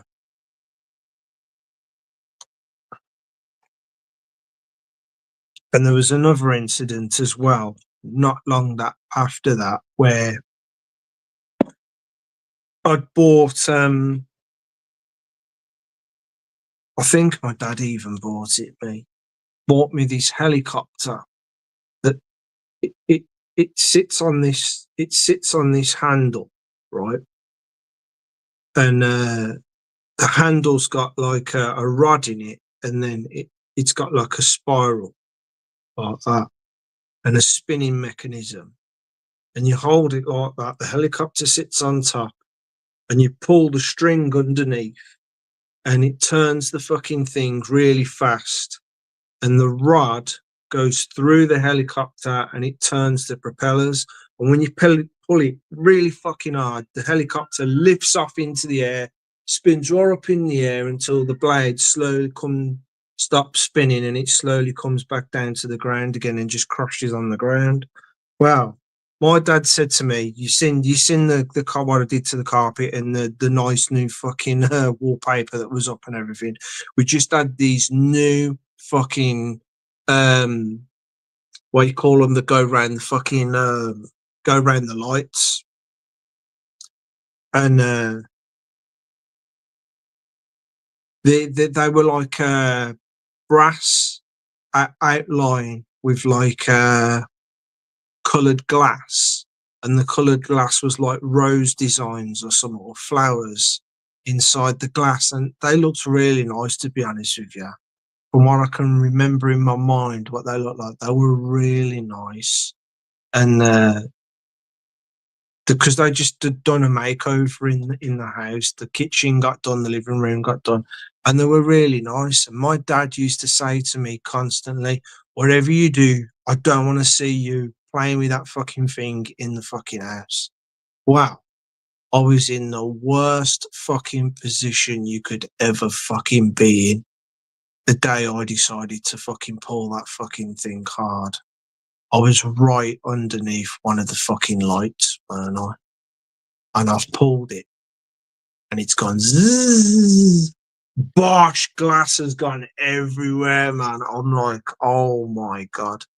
Now, my dad led me to believe that he fucking destroyed that helicopter, right? But for years, I grew into a teenager, and I had no fucking idea. I must have been about...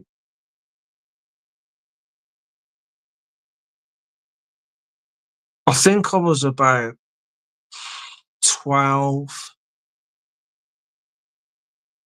10, 11, 12 maybe, when my dad got me that helicopter.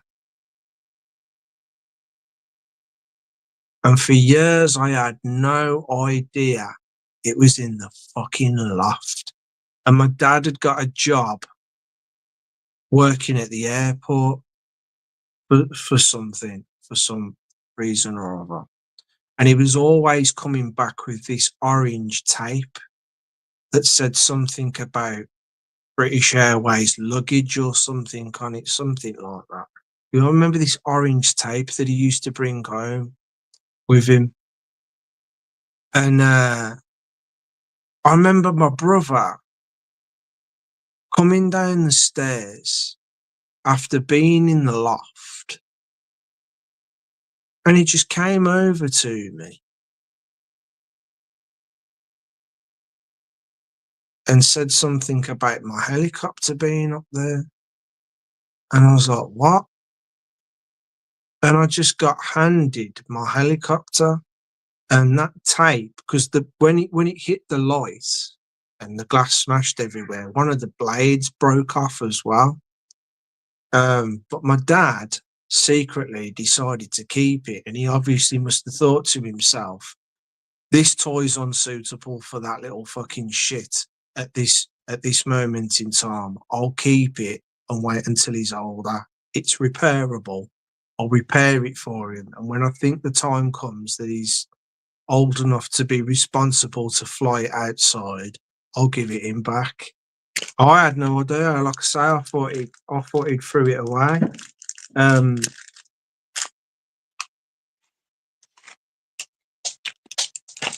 I just could not believe I was looking at it. I remember seeing the orange tape wrapping around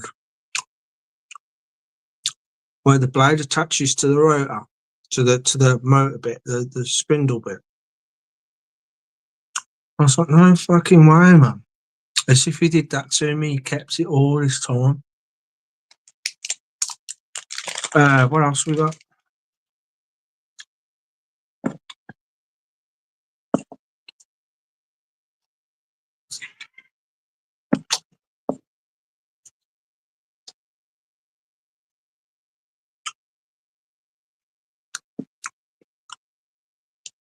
My mum and my sister when I'd just been born.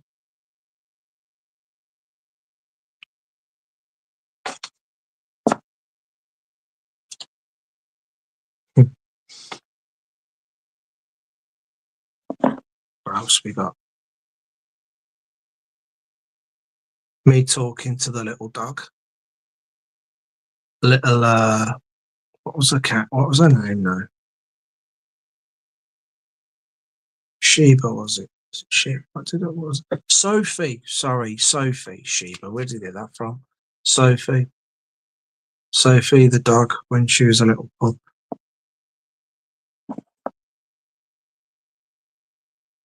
Me and my mate.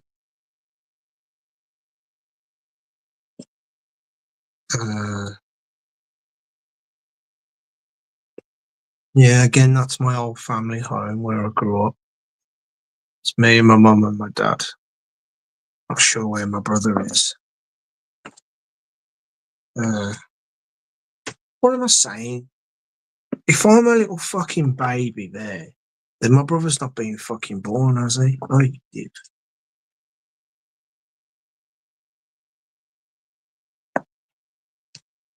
I think that's like a football club that my dad was in. What was it? My granddad? Don't know. But I do know that my dad said to me that my granddad years ago was a footballer, and he was so good that back in the day, uh, Villa at the time approached him, manager or whatever, and asked them to play for him, and he turned them down for whatever reason. I don't know why. Just gonna go and have a look and see what's going on.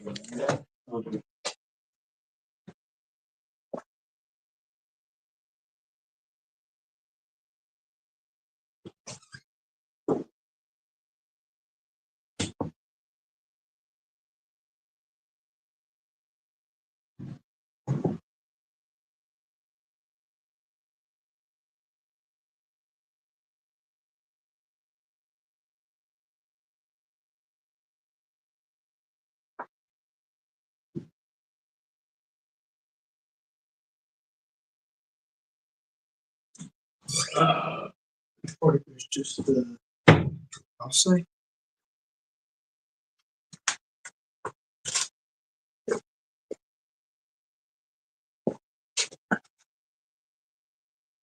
I'll go to bed in a bit anyway. What you all saying?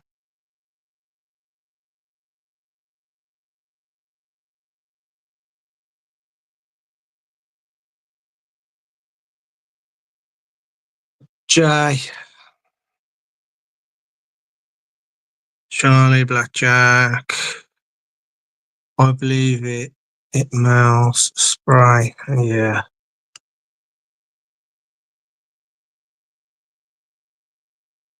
I choose Blackjack.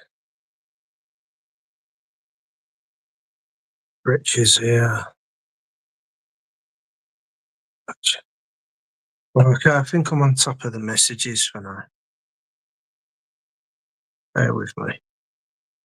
Still trying to find that scary photo.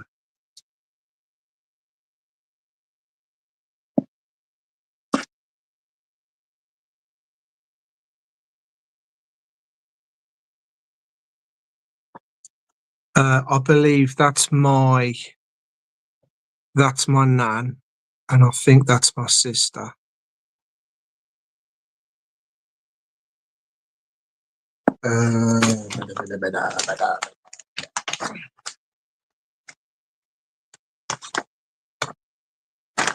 It's got to be in this last pile. It has to be, because I don't know where else it's going to be if it's not in this lot. Right.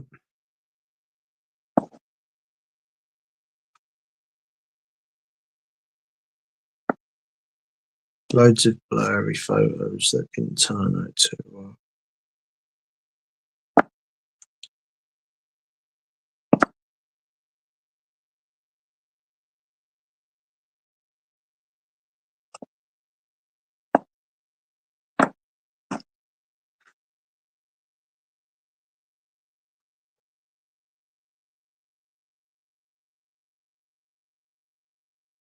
5th of March 2009, when I was going in the river a lot and found loads of crayfish. There's me with a crayfish. Red badge crayfish that a non-native species from America. The red badge crayfish. I think that's what they're called. I think they're called red badge crayfish from America, and they just invaded, took over our rivers and streams, and killed off our native grey-looking smaller crayfish. They're like well protected now. I don't know what happened to this photo, but there's me and my brother. That, I think, is the same picture that was in the background of that photo where the carpet had been melted.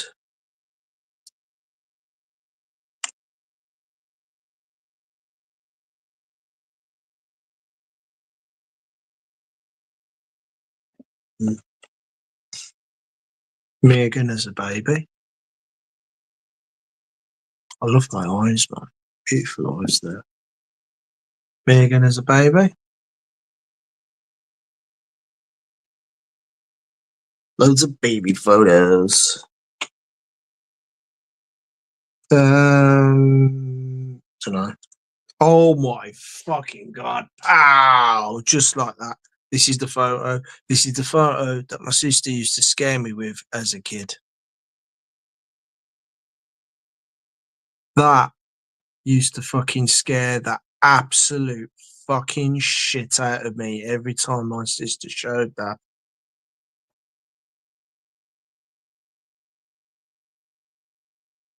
I can remember how terrified I was. I used to pull away screaming and she'd grab me laughing. Like, I can see the funny side to it now. I could see where she was coming from, because I'm not really. I'm scared, if you can understand, for the kid in me in the past. because I still get how scared I was. But obviously now as an adult, I could see it's just a mask, and it's kind of scary, but you know, I've seen scarier. But at the same time, I can recall, and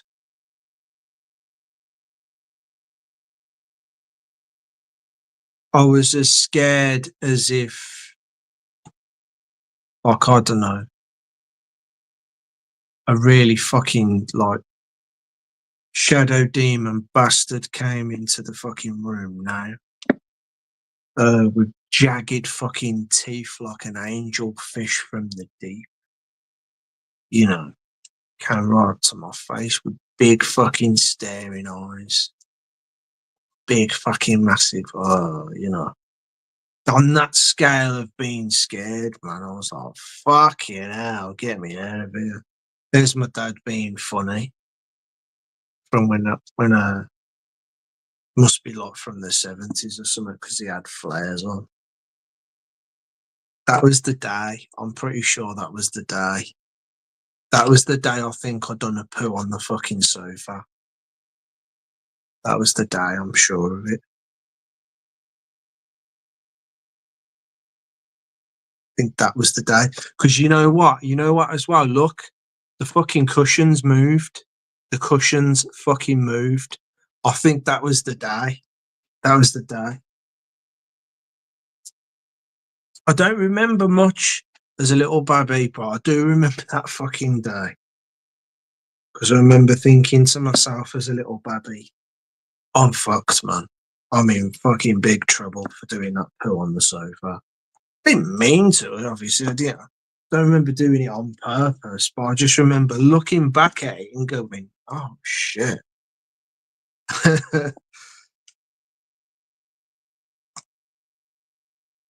Oh, I've managed to find another photo of me.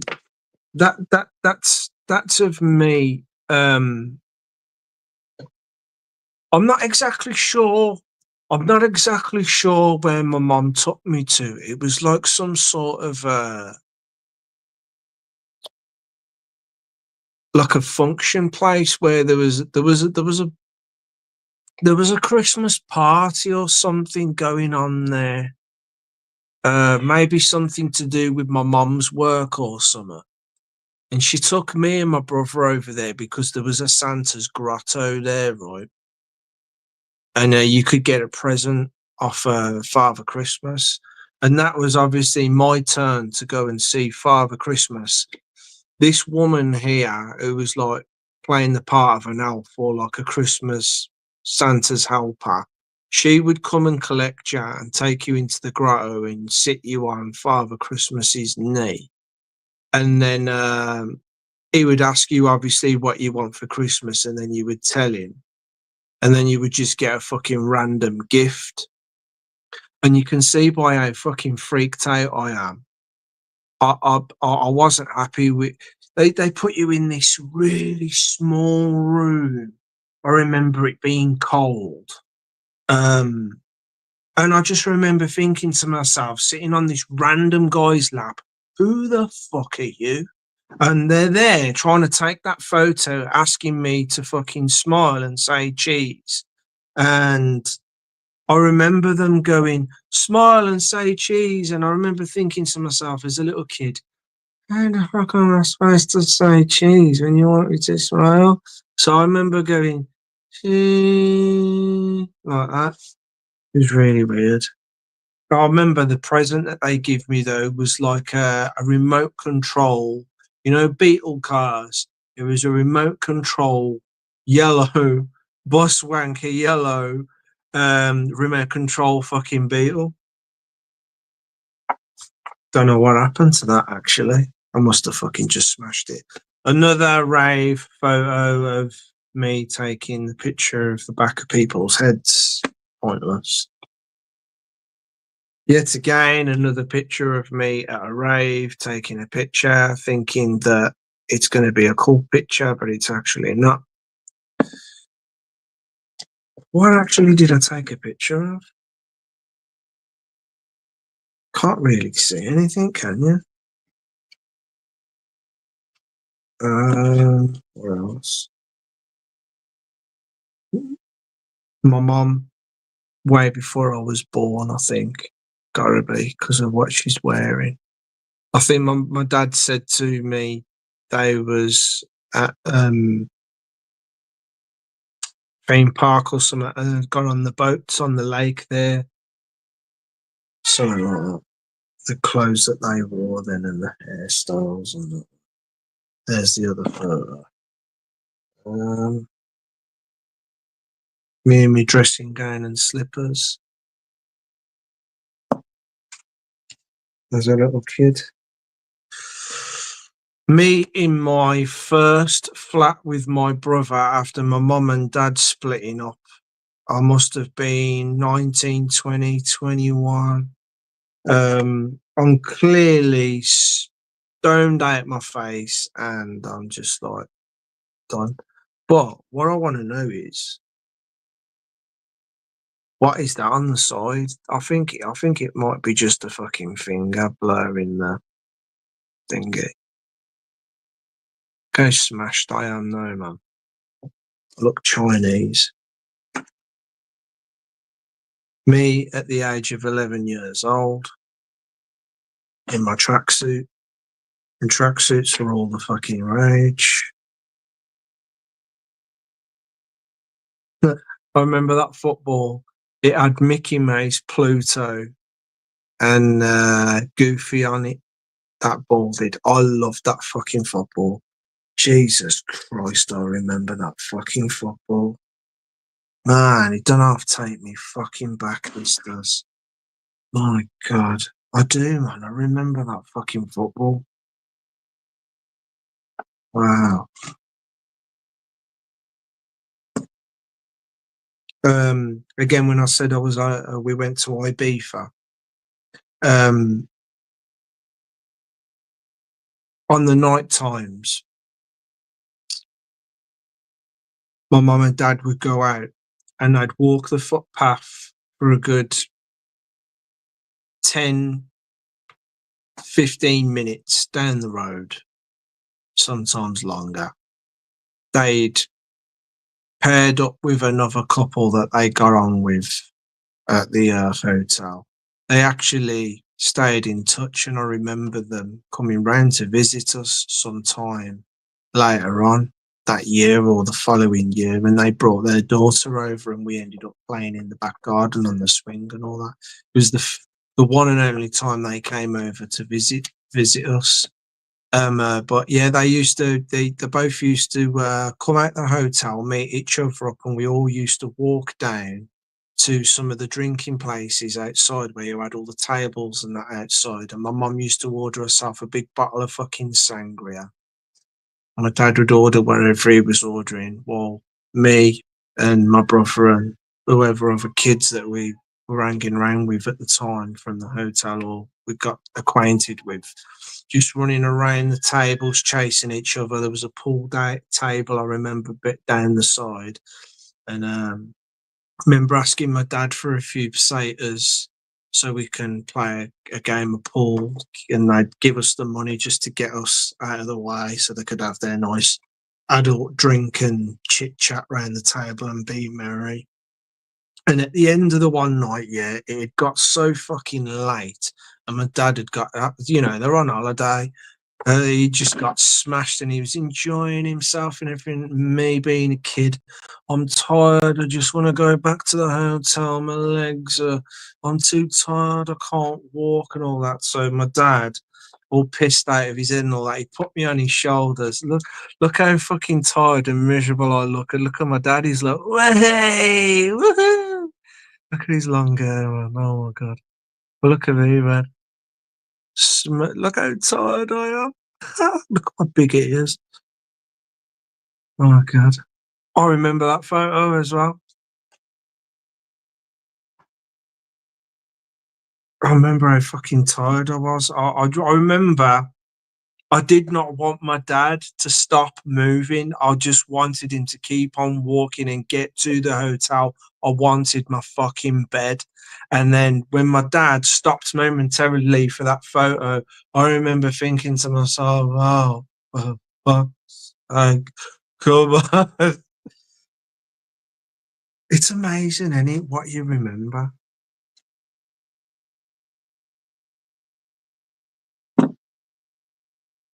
Kelly's always saying it to me. She's like, you can remember stuff from ages ago that's irrelevant and pointless in your life. And you can't remember something important that I've asked you to fucking remember only a few fucking seconds, minutes ago, whatever. And I'm like, hey, look, you know.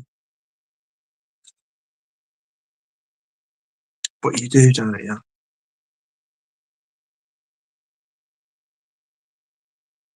Photo of my dad in flares. Another photo. A photo of Gray. I don't know why.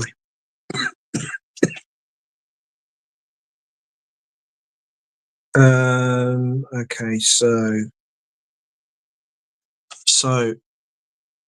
Isle of Wight again, I believe. My granddad, my sister, my dad with me, and that's my nan. Yeah. Me on holiday with that beach ball. What's up, baby? My mum with me as a newborn. Sorry about the reflection. Yeah,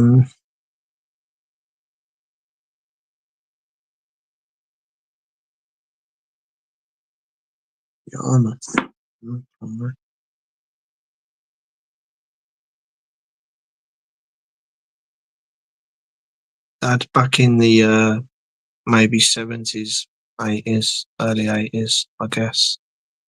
I want to say 70s because of the way he's dressed and everything.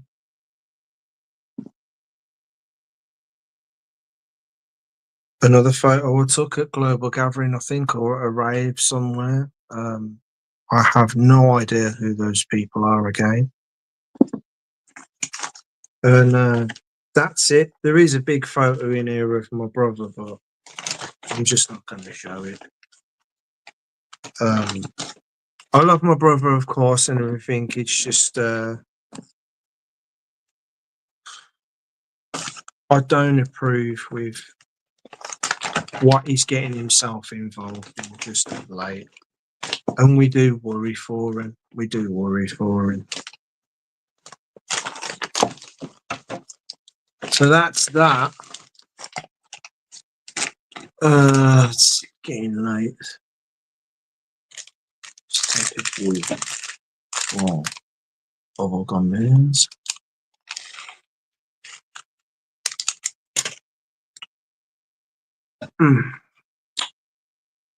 Joel is here. How you doing, Joel? Who was that? Did I see Sheila then? Blimey, Sheila. How you doing?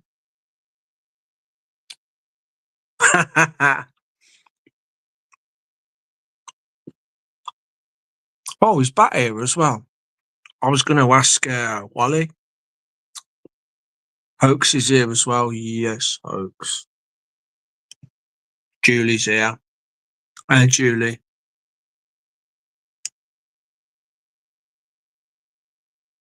Blimey.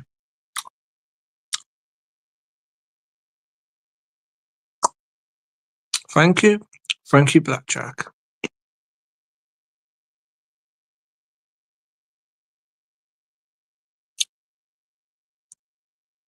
There's Bat. Hey, Bat. How you doing? I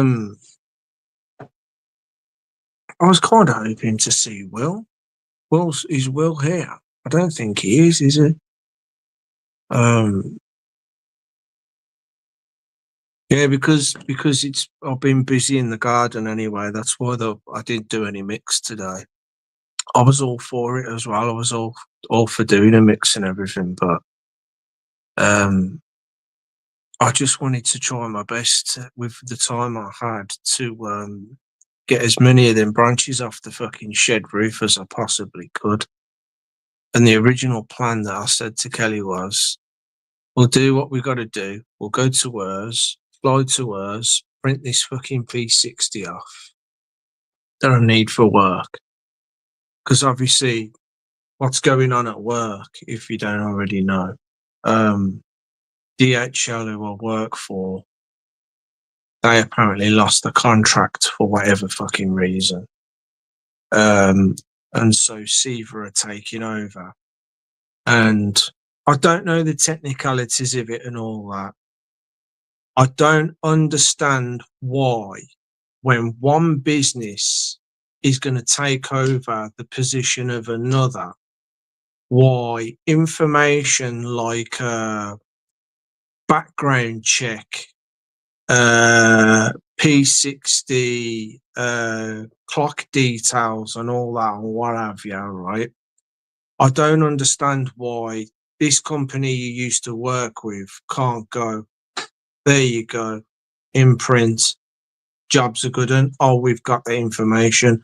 No, they want you individually to give them that information.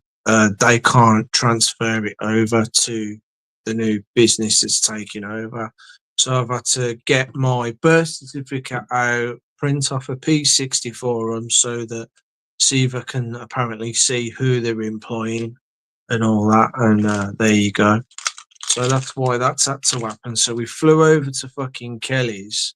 So that means less time at the house doing work. We were supposed to come back,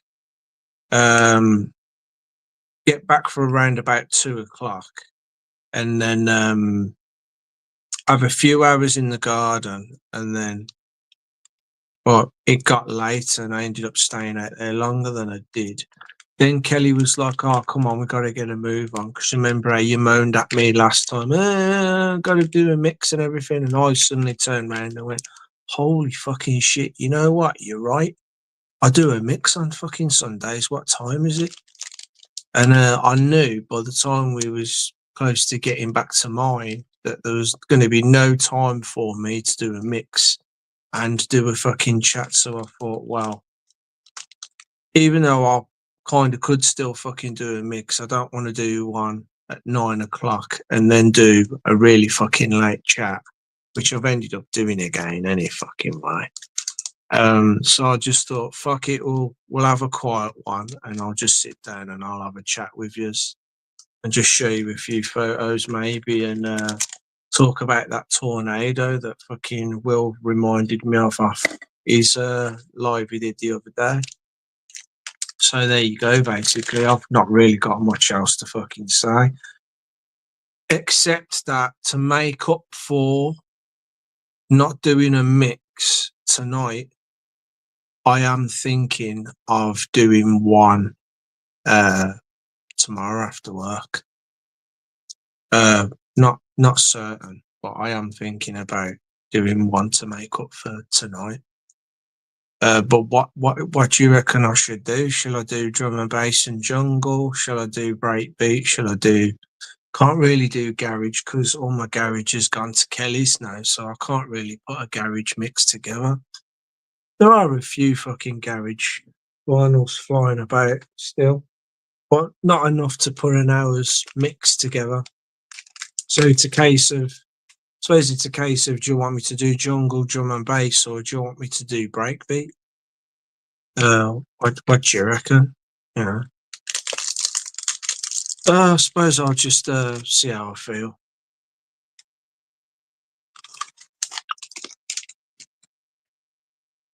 I wish I could have some more time off work and crack on with it. Time is of the essence, man, and we need to get that fucking yard sorted as soon as possible. You know what it is? I don't just want to see the garden nice. I don't just want to see the cats have somewhere nice to fucking live finally. But also as well, whether it's going to end up being that garage in the end, or whether I'm going to end up having an actual structure built somewhere in that garden for me to do my live streams and my mixes. Again, I can't wait to see. I can't wait to see all that come together. I can't wait to be in a position in my life in the future, in the not too distant future, where I'm in a routine where I'm coming home from work. I'm coming home to Cal, putting my bag down. I'm getting changed. I'm having a shower, going downstairs, having something to fucking eat. I'm going out the back garden. I can walk down the back garden, past a brand spanking new pond with fucking fishing looking nice with maybe a waterfall feature or whatever.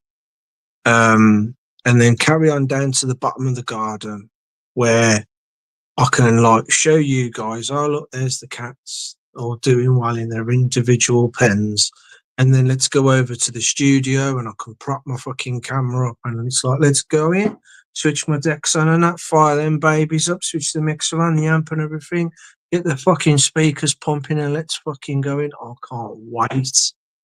Can't wait to get there. I can't wait to get there. All in good time though, man. All in good time. And that is my motivation every time I go to that house now and I'm chopping away with the loppers or the shears or whatever it is I'm doing. Every time I go down to that garden now, every weekend, that's all I'm thinking about is as soon as this is done, that can happen. And it motivates me and it keeps me fucking going. And it's put my arms back up. My joints, my tendons and my ligaments are tightening up in my arms and my arms are doing this business again because I've been fucking going away at it, lifting fucking slabbing up, stacking it to one side, lifting big piles of fucking branches up and fucking chucking them, lopping big fucking, sometimes branches as big as a fucking 50p size. Sometimes even bigger ones. I have to get the saw on, be doing some saw action. My arms, they're not proper fucked, but they are aching. And it's starting to, put it this way. It's definitely going to help me when I can start getting on my weights as another thing as well. Again, when I'm in that position and everything's all set up and I'm living and I'm chilling and there's pretty much no hard work to do in the garden anymore, I can finally start working on my fucking self. You know, finally start working on myself.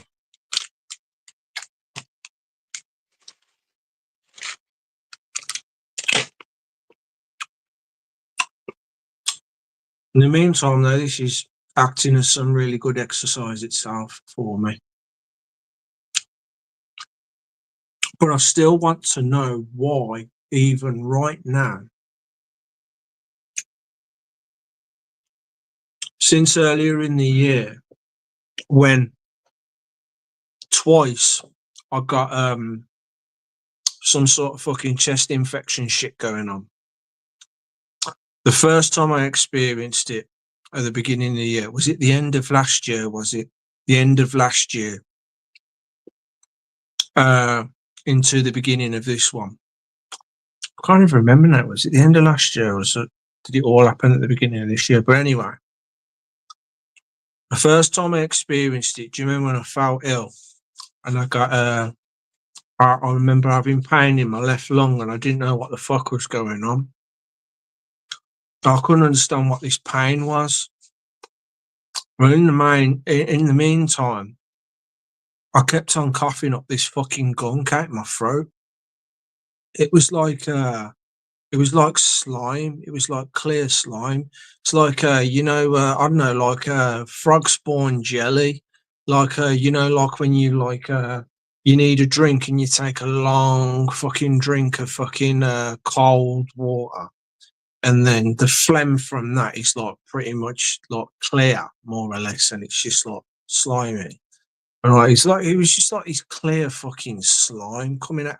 Like I'd go to fucking bed and I could pick it out my mouth and it would just be hanging, this slime, and I just have to throw it on some tissue on the bedside cabinet and roll it up. And it just kept coming and kept coming out my mouth, and I'd be like, why won't it stop? Sometimes I'd have like foam coming out my mouth, like foamy spit, and I couldn't understand it, and I'm still getting it now. Like my doctor pointed out to me that the reason why my left side of my chest was hurting was because he reckons I'd been coughing the first time round that I got wherever it was that it was making me ill. I was coughing that hard from it that apparently I'd pulled my pectoral muscle there from there to there. I'd pulled it. And that's what the pain was, apparently. I wasn't 100% sure on that. I believed him to a degree because when he pressed on the tendon there, you could feel it. So I believed him to a degree.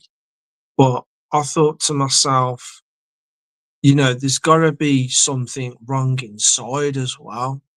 Because when I take really big breaths, even now, I can feel something there that hurts. And I know there's some fucking damage or something going on there that's not right. And yeah, I am. I'm worried of the worst, that maybe it's pneumonia, maybe it's, I dread to think cancer. But like now, I'll be talking and my throat will just dry up and go all tickly all of a sudden, and then I'll have to cough. I keep doing these dry coughs, but then it'll result in a load of phlegm in my throat, and then I just have to spit this fucking gunk out my mouth. And it's been going on ever since then. And it went away, and my pectoral muscle started to heal and get better. I started putting this ibuprofen gel that the doctor prescribed me, sent me over to my GP, stuck this stuff on my chest, and within a few minutes, it actually worked. It was easing the pain. It actually did work. I think it was a 30 fucking strength though that you could only get over the counter, because most of these ibuprofen tubes that I could find anyway that you could just buy were like 5 or 10s. But I remember this stuff that he gave me was like a 30 strength, and it made the pain go like quite quickly.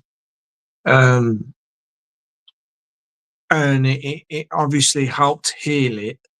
And then it went away for a bit. And just as I was starting to get better and I wasn't coughing as much and everything, my gaffer at the time was giving me a lift home. And he's a smoker. And he was saying to me how he doesn't want to smoke anymore. He's trying to get off them. And he's been buying these cheap, dodgy fucking fags. Well, he sparked up one of his dodgy fucking rip-off fucking fags, didn't he, in the car? He's opened the window for me, but the wind was blowing the smoke in the car. And it started making me cough. And I remember getting out the car, going to my bus stop, and I remember all this smoke making all my throat all itchy again. And from that moment on, I started coughing again really hard. It brought it back on. It like aggravated it, irritated it, whatever you want to say. I started feeling the itching on my throat again, and I started coughing up all this gunk again. I thought, oh God, don't tell me it's triggered it off again. And then I started thinking things like, is there a bug inside my lungs or an infection or something that and now it's building up again because I've breathed in that smoke as it agitated it or something, I don't know. And then it just eventually started to go again after a couple of weeks. But even though overall I ain't really got any pain apart from when I go and I can it's not so much pain, but I can feel something there. I don't know what it is. I guess maybe I should just have a health check and get them, maybe the hospital, them to refer me to the hospital to get a chest X-ray or something, maybe just to be on the safe side. Maybe I should seriously think about doing that. But I'm still doing the dry tickly coughs, and I'm still having to fucking spit loads of crap out my mouth. Like when I have to do some really hard work, like I've been doing at Kelly's, it brings on all this phlegm out my throat, and I start coughing again, and I'm constantly spitting. And I know Kelly doesn't like to see me spitting and that, but the work I'm doing outside is making me cough all this crap up, man. You know. I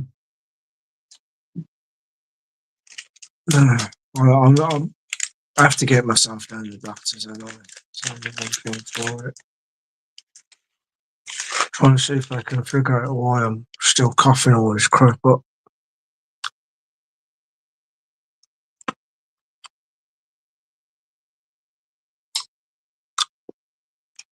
You think as dramatic as that, a CAT scan? Oh, I suppose that's what it would take though, wouldn't it? I was thinking more like an X-ray or something. As for bones, though, innit? Well, would they pick something up like cancer? Oh yeah, CAT scan's probably the best bet, innit? I've been through the CAT scan machine before. When I was trying to find out what's going on with my eyes, they wanted to see if there was something to do with the brain.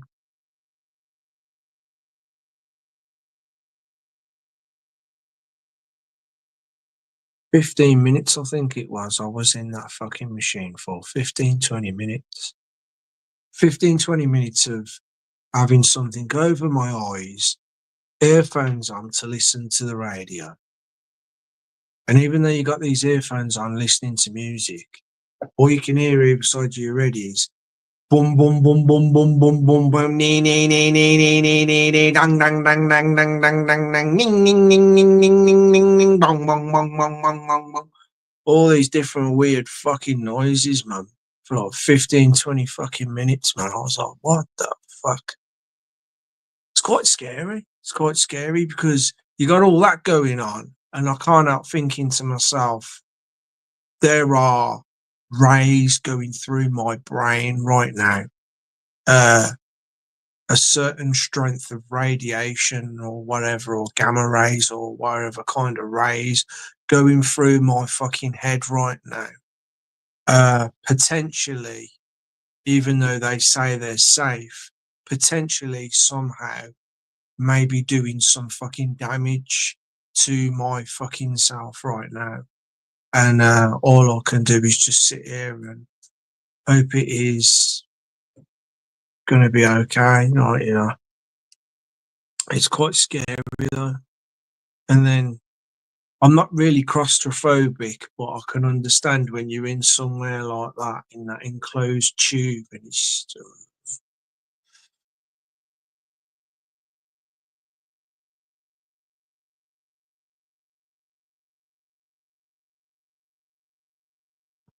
do you know what?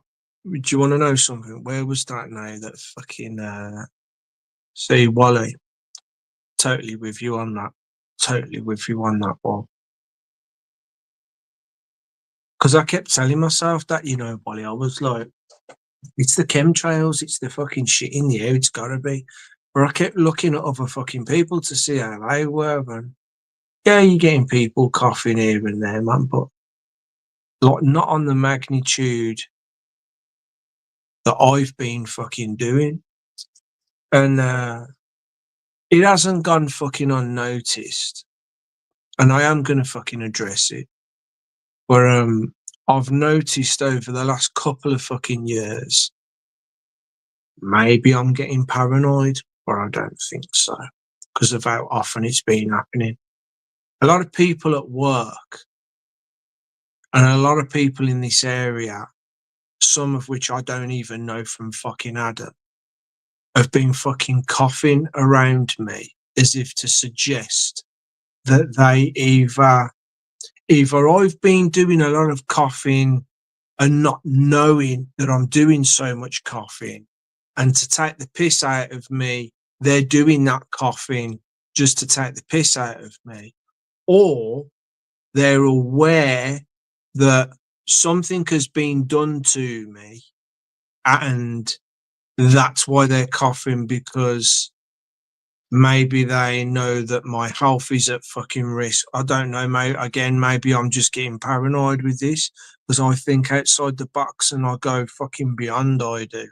I go beyond with my thoughts. I go way, way outside the box ridiculously, and I start thinking these mad things. And I don't know, like I'll be at work and I'll be doing work and people I don't even fucking know at work will come past me and they'll go dry coughs, and I'm like every now and again, typically in life, you would expect the odd person here and there to fucking cough, right? It's happening too fucking often to me. The people are getting close to me and then they're coughing. And a lot of it is just dry, fake fucking coughing. Some of it's natural, get that. But too much of it is fucking fake. An example is going back a couple of weeks now. I was minding my own business. I was coming home from fucking work. I was on the 11. And I had my thoughts to me and everything. And I was just minding my own business. I think I had my earbuds in and I was listening to something with the one earbud in my ear. And I had the other ear to listen, because when the fucking kids are on the fucking bus and they're ramming the fucking bus off, and most of them are at the fucking back, you want to know what's fucking going on behind you, don't you? So that's why I wear one earbud in and one earbud out, especially when I'm on the buses, when it's fucking school finishing time. Because sometimes you get fucking Albanian fucking kids on the bus that were a bit too fucking boisterous, saying their fucking stuff in their language. And I remember the one time there was a load of fucking mischievous, I don't know whether they're Albanian, Romanian, or whatever. Like they don't look Asian, but then they've got a tan to their face like they're fucking like from fucking Italy or something. But you can tell by the language that's coming out their mouth, they've got to be Albanian or fucking Romanian or whatever, right? And they had fucking paper, fucking spitting straws, when you put a bit of paper in the straw and you're like, and I'm sitting there and they're just fucking papers just flying past me and I'm thinking to myself, what do I do, man? Do I fucking kick off on these kids or don't I? And you're like saying to yourself in your head, no, you can't kick off on fucking kids. So you're just praying to God that nothing fucking hits you and all that, because like you're supposed to fucking just take this shit from them or fucking what? Well, that's why I wear fucking one earbud now, so I can hear what's fucking going on the buses, right? So I'm on this. This is like literally a couple of weeks ago. This was 2, 3 fucking weeks ago. I'm on the bus. I'm coming down this road now. Coming down this road. I've only got a few fucking stops to fucking go till I get off across the road from my block here, right? And this guy, I'm sat upstairs halfway down the fucking bus on the left hand side. This man comes up the stairs and comes and sits in front of me, two fucking seats down from fucking me. So I've got a row of fucking empty fucking seats in front of me, and then where this guy sat. Now I was up against the fucking window, and this guy sat down 2 fucking rows down from me, but he sat on the end fucking chair and he put whatever bag or whatever it was on the chair nearest the window. And I didn't know who the fuck he was. I didn't fucking recognize him or anything like that. But as soon as he turned to look at his bag and rummage, He had a slight smirk on his face and he went, and it was the way he fucking did the cough that then made me draw my full attention to him. And I went, that wasn't a real fucking cough, was it? And I thought to myself, look where you are. Okay, I'm on the bus, I'm going home. I don't recognise this guy. That was a dry, fake fucking cough, that was. This is starting to happen a bit too fucking often. And I thought, well, he's on the 11 bus with me. I've only got a few fucking stops. I thought, what are the odds this fucking guy gets off at the same fucking stop that I need to get off on? Because I got a hunch this is somebody that lives in my fucking area that sort of knows behind my fucking back a little bit about me, some fucking how. Maybe he's got JLR fucking mates that live in the fucking blocks and he's a reporter back or something like that. Can you see how fucking my fucking head is with this shit here, right? I don't know what it was, but I just knew that that fucking cough was directed at me for whatever fucking reason. And I thought, if this guy gets off at the same fucking stop that I need to get off, then it means that this guy obviously lives in my area and must know something about me. Now, again, it could be. I'm not going to fucking ignore it. It could be some random guy that doesn't know me, doesn't know a thing fucking about me, genuinely fucking coughed for whatever fucking reason, and then just happened to get off at that fucking particular bus stop that I needed to get off at. Yeah, sure. You know, you got to put everything in there on the table, and yeah, every possibility. Sure, I got to give room for that.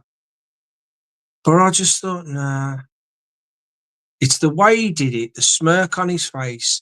And I thought to myself, if he looks at me, if he looks my way, especially when he goes down the stairs, right? Because I'm not going to get off at my stop now. I'm going to see if he gets off at my stop and I'll get off at the one a bit further down the road.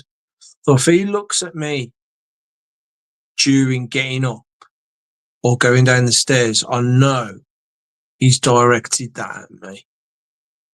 Now, he didn't look at me when he went down the stairs. He looked straight down and watched where he was going as he went down the stairs. But when he got up, when it was time for him to get up, not only was I surprised that, fuck me, he is getting off at my fucking stop. As he turned to get his bag or whatever it was, he glanced right over at me like that, gave a smirk, and then walked off. That was enough for me, regardless of no fucking staring as he's going down the stairs at my way. That was enough for me. That justified him not staring. That was good enough for me to say, nah, yeah, there's something fucking to this. Now, I thought about catching him up after I get off down further down the road, catching him up to see where he goes, to see if he comes to one of these fucking blocks, because there'd be no doubt in my fucking mind then that, like, you know, there's some link between this motherfucking guy and people at fucking work. Because I swear to God, amongst all the fucking I don't like to talk about fucking work and all this fucking bullshit that's going on anymore because it just gives them fucking fuel. I just thought I'd point this one out because of this coughing fucking thing that's going on. Reason being is because I've just been talking about how like I had the chest pains and everything. This coughing has been going on for quite some time. And I'm thinking if other fucking people are coughing at me, could it be that something they know something and am I just being too fucking paranoid or something? Or could it be that somebody somewhere fucking knows something and they know if I don't sort it out soon I'm gonna drop down dead or something? I suppose it all points to get your fucking self down the doctor's, Pete, regardless, because I do want to fucking find out what this is, why I'm constantly fucking dry coughing. It's usually after I've finished talking to someone, I'll start getting the tickling in my throat, and then I have to cough. Um, I don't know. I don't know. I don't know what's going on. Is it the fucking shit in the fucking sky or what?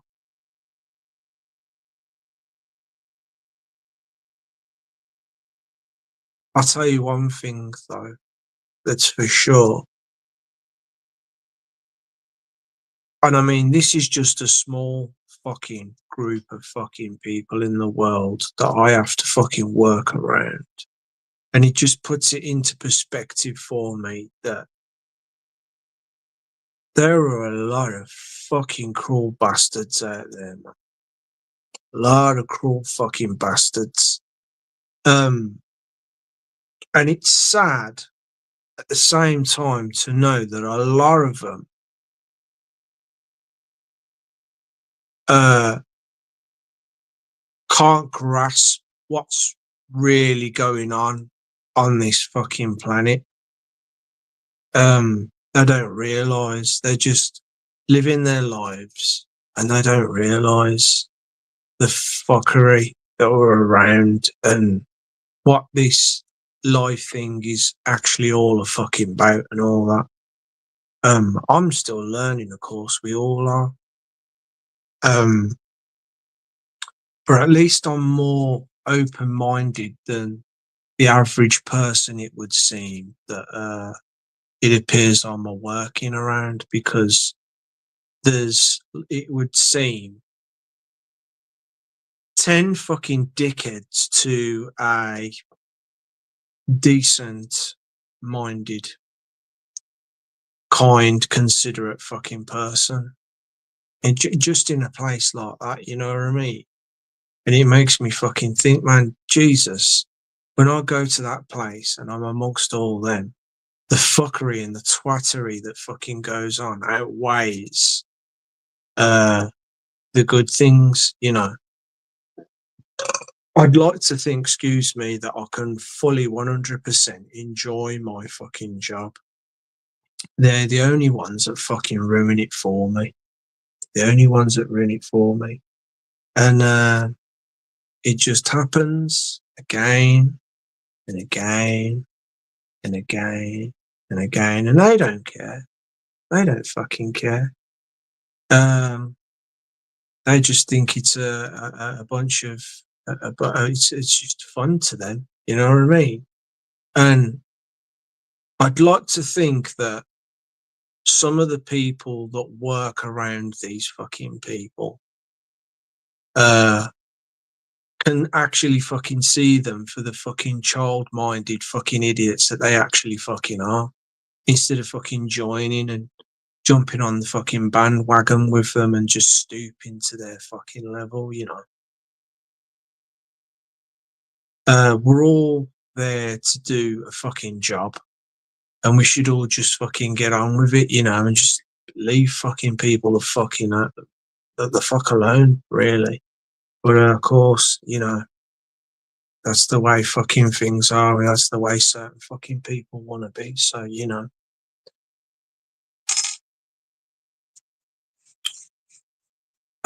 So I guess I'm going to have to fucking get an appointment with the doctors then, see what the fuck is going on.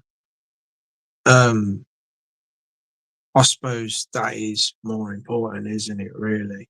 Even though I've got a load of other fucking shit going on in my life. You know, because I will be honest with you, every now and again while I'm with fucking Kel, with moving into this home and all that, I feel like I want to say to her, look, I'm scared because we've just moved into this house and I feel like my health may be stooping, and I'm worried that maybe deep down inside me, I'm unaware of the danger that's growing that could all of a sudden kill me or whatever. Um, I haven't said anything like that to that magnitude because I actually don't know what's going on, do I?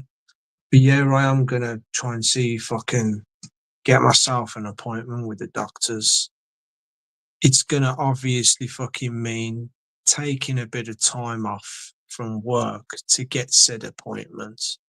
But once it's out the fucking way, I can go on from there then, whatever the fuck's going on. I don't want some doctor just turning around to me and going, "Oh, it's just a chest infection. Don't worry about it. It's fine." Because I've already had that, and I'm not convinced that it's just a chest infection,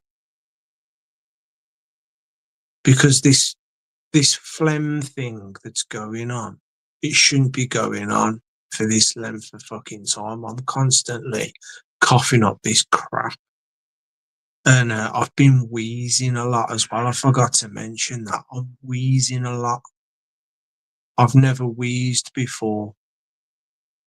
I had an ex-girlfriend who used to have who's got asthma. And I used to hear her wheeze, especially when she went out in the cold. She'd start getting the wheezes. And she'd been walking for quite a while in the cold.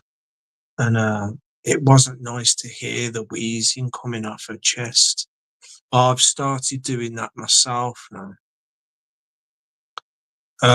If I'm like running, like say like I'm trying to catch a bus quick time, doing a lot of work like I've been doing in the garden, and I just hear the wheeze, wheeze, and I'll be like, "That's not good, man. That's not fucking good. That ain't just a fucking chest infection, man. Something fucking going on there."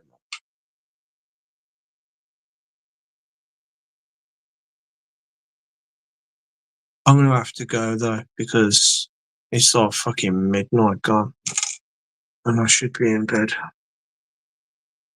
Let's just smash this fucking next week out of the way and get back down there and get back on it. Thank you all for sticking around with me and listening to me drivel on about crap, basically. I really do appreciate all of you coming over and just hanging out. Who we got here anyway? Julie, Hoax, thank you very much, guys. Yeah, I hope so, Hoax, thanks. I got to go for more blood tests. I think I need a blood test as well, Julie. It's the fucking air, bro. We are breathing the same air that's been around millions of years.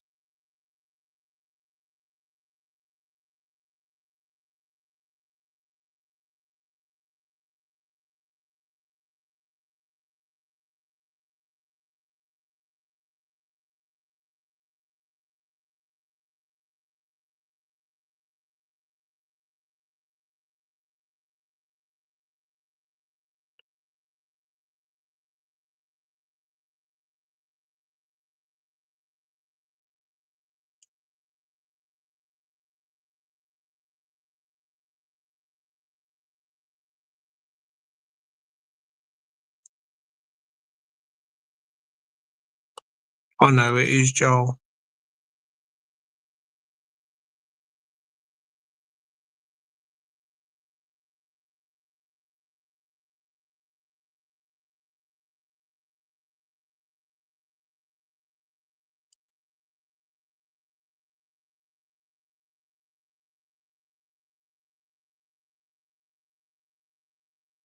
Oh, and let's not fucking forget as well, Dave Waffles fucking fell ill recently as well, and he's blowing out fucking crap out of his nose and God knows what as well, isn't he?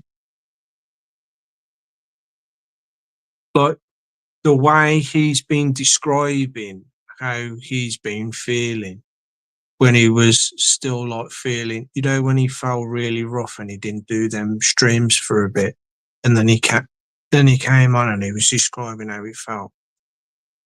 He was describing more or less what I was feeling and experiencing while I was going through my chest infection and my pain in my chest, whatever it was that was fucking going on there. I was like, you know what, Dave? Yep, exactly, more or less the same fucking thing, except I wasn't blowing green snot out my nose. Mine was like slime, and it would be in my throat, it'd be in my nose. I'd be lying. I'd quite often find myself sitting over my bed before I go to bed, and I'd cough up as much as I possibly could so that then I could lie down in my bed knowing that my throat passageway was clear and everything, and I could get a decent night's sleep. Because if I didn't do that, I'd constantly have to sit up, spit in a bottle or whatever, lie down, try and get some sleep. Then some more would build up, and I'd feel the need to spit out some more. And I was finding myself lying there, just pulling it out of my mouth, and it was just coming out in strings, like I say, like fucking frog spawn or something. It was horrible. It was horrible, man. It was keeping me up.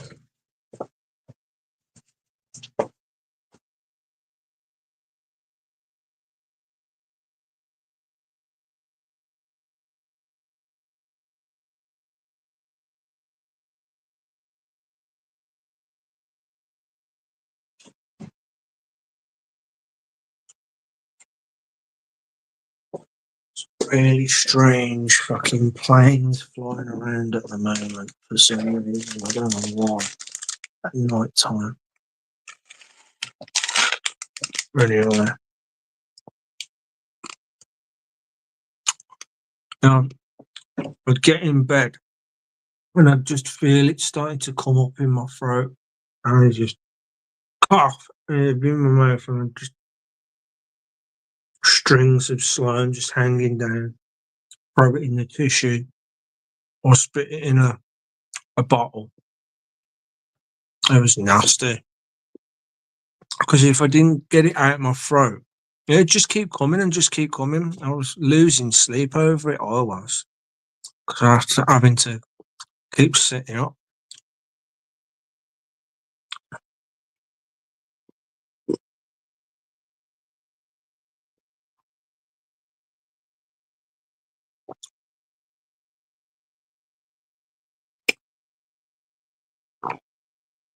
What's Albies? Don't know what that is, Joe.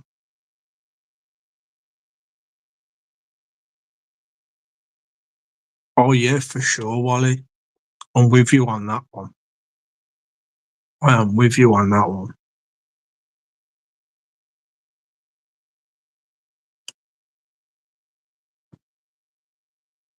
For sure, Sheila.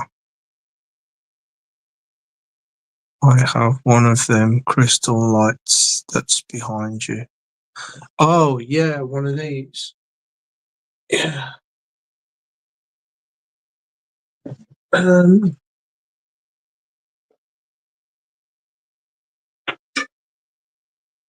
the plug's not attached at the moment. Plug's not attached at the moment, but yeah. Changes colours. Salt lamp, yeah. Salt lamp. A moonstone.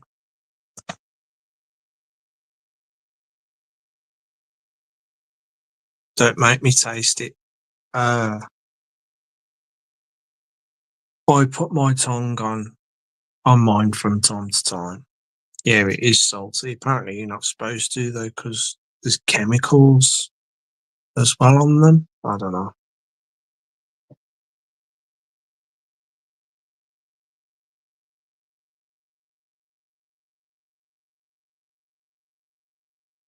Moonstone. I've got this thing, Charlie, this charm thing, and it's got loads of different types of minerals and crystals in it. It's like encased in. I'm not sure what it's encased in. I don't know whether it's plastic. I think it's plastic, but it itself might be crystal. I don't know. But it's encased in. I'm gonna say it's plastic. It's encased in this thing, yeah. And it's different coloured bits of crystal in there or whatever it is. and it's like a, I don't know, like a blue, purple, pink, red, green, all these different coloured things, and they shine and shimmer different colours. And it's supposed to be like a charm thing. And the woman said to me, "You're supposed to charge it up in the moonlight for a certain amount of time uh, to charge it for one thing, and then you're supposed to put it in the sun to charge for something else or something." It was quite some time back now. And it was on a necklace, and it had a little tiny fine screw that went into the top that held it on. But it cracked and the screw came out. I've got it somewhere. I don't know where the necklace part of it went, but I've still got the actual thing itself. I think it's in my. Oh, where will it be? I seen it not too long ago. Oh, don't say my battery's gonna go. Yeah, my battery's gonna go. But okay, look, I'm just gonna go then. Hold on. Let me just make my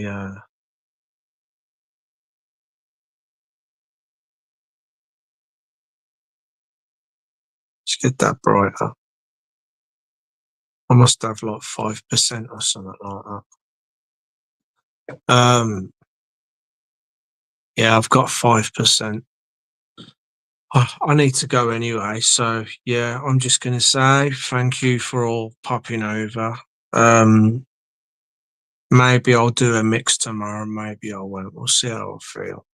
But I really do appreciate you all coming over and listening to me. Just hanging out.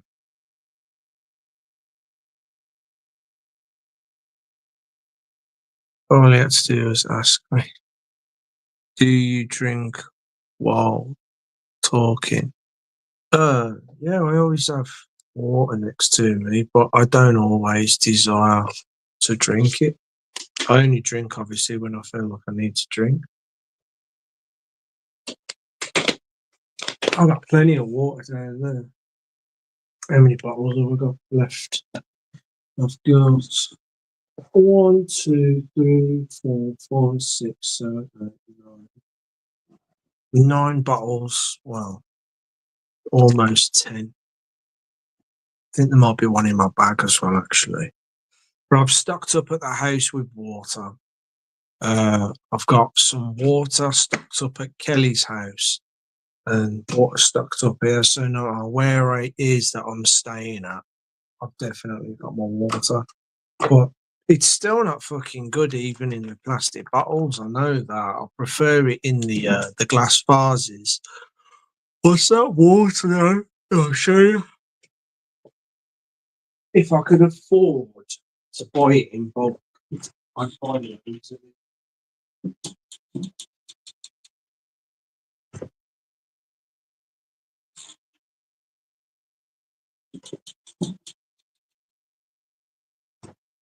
This is another brand of water. I think it's from Norwegian. It might be Swedish or something like that. Voss water. Have you ever seen that before? Voss water. You ever seen that one before? All right. Lovely fucking water, but because it comes in these glass fucking vials or whatever you want to call them, glass bottles, I guess. It's quite expensive. It's like a couple of quid or something like that. Two free fucking quid for just like one of these. I think it is. It might have even gone up. I don't know.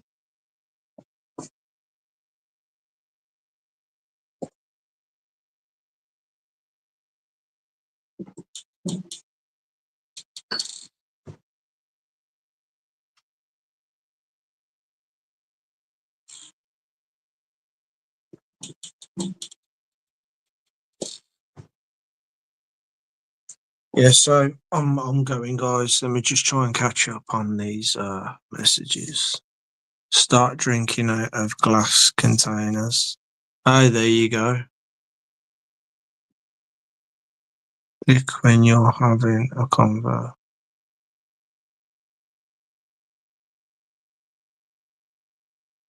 Yeah, yeah.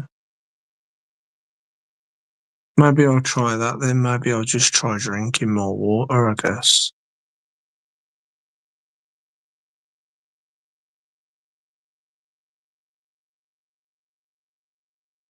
Bottled water leaves microplastics in our throat. Yeah, that's a thought because I have been drinking plastic bottled water mostly.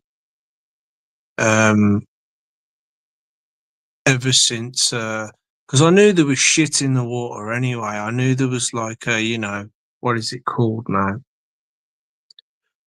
Fluoride and that in the water. So, oh, excuse me. Fluoride and that in the water that's no good for us. But when we split up from me and my brother had to go and live in a flat together when my mum and dad split up. I did not like the fucking tap water that was coming out of the flat. And I found that no matter what flat I went to, the water definitely to me tasted a hell of a lot different to water that I got from someone's home, an actual on the ground floor house. I could still taste the chlorine, obviously, but there was definitely a difference between tower block flats that I was going to or living at that I was drinking from to household water. Water from taps in houses seemed to be somewhat better tasting than the stuff that was coming out of the pipes in tower blocks, especially the one at the time that I was living in, because I don't know what it was. When I drank it, it tasted like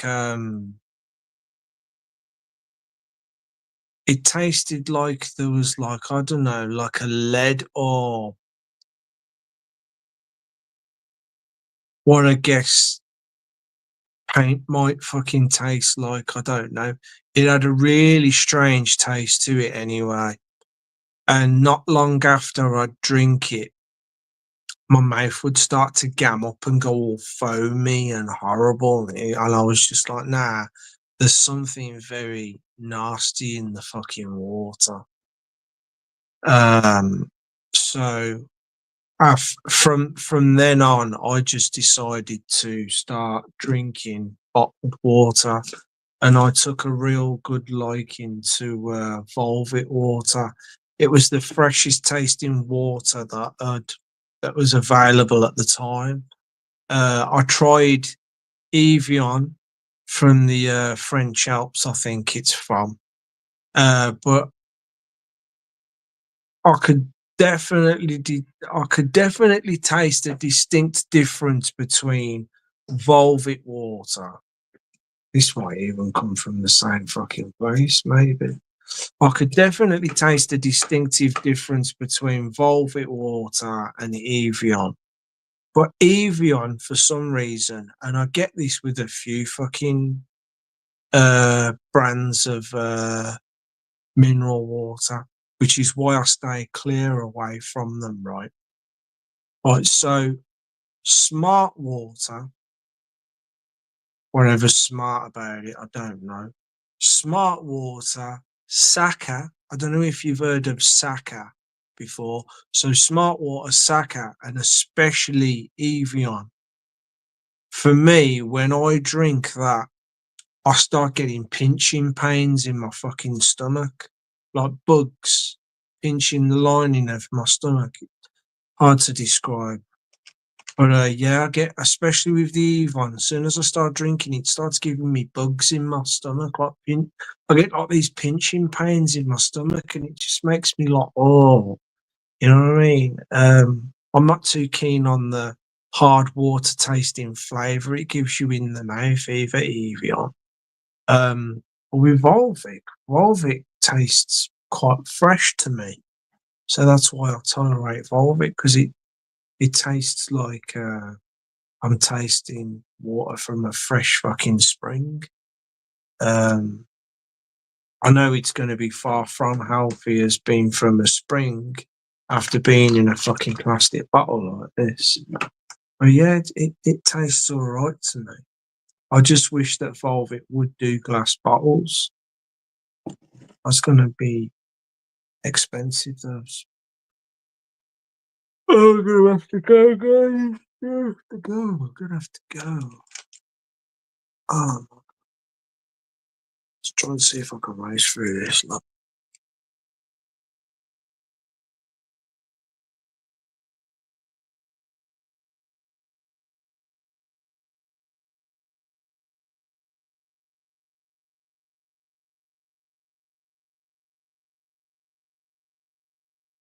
They are, Sheila, they are. They're definitely selfish. They've proved that a lot of them time and time again that they're selfish. Um,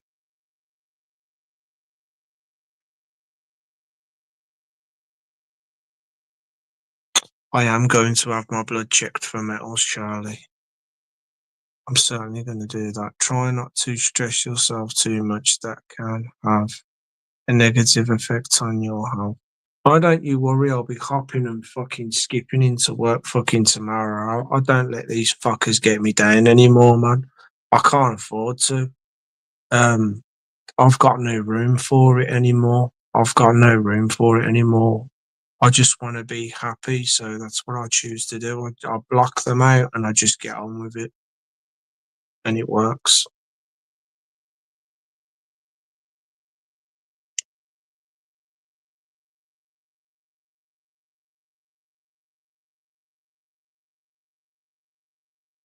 Yeah, thank you, Julie. Hold on a minute. I'll tell you what I'll do.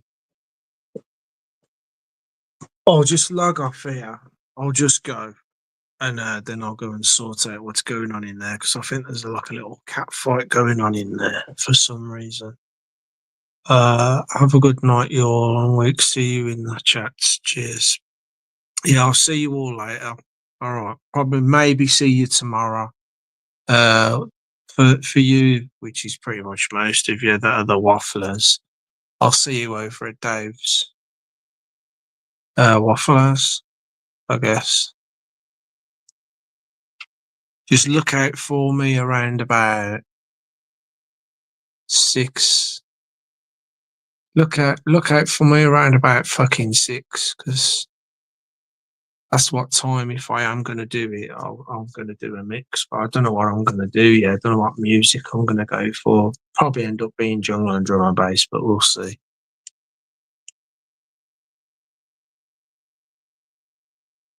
Yeah, good night, you all.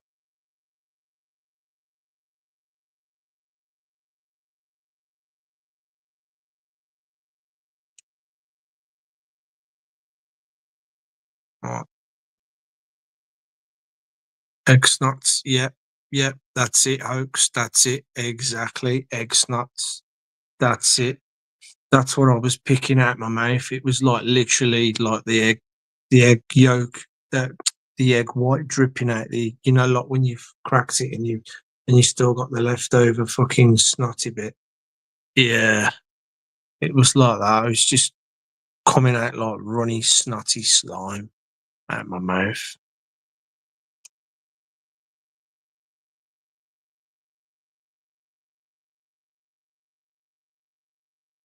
Yeah, take care, Julie and Joel.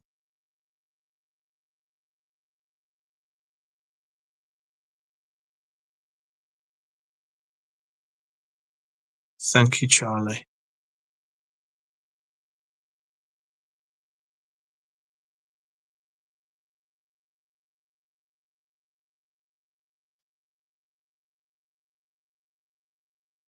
I'll have a look for it. I'll have a look for it, Charlie and Wally. I'll have a look for that thing that I've got. You're supposed to carry it on you. It comes in like a little tiny bag, little tie bag with like a spiral emblem on it. From the company that I got it from. It's got like a spiral, crooked spiral emblem for the company, and it says something underneath it. I think it begins with a Y. I can't remember now. And you're supposed to keep it in this little bag with you at all times, or wear it as a necklace. And or you put it under your pillow, I think, and it's supposed to be good for you. Like I say, the screw came off the top, and I just put it in the drawer. And then I found out you're supposed to charge it under the moonlight for a certain amount of time to give it some maximum power. But I never did do that, honestly, to be honest.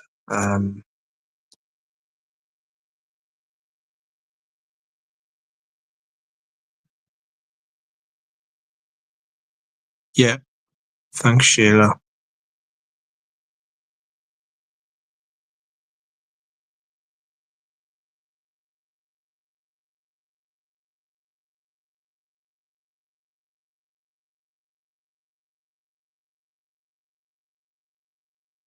Bottled had been run.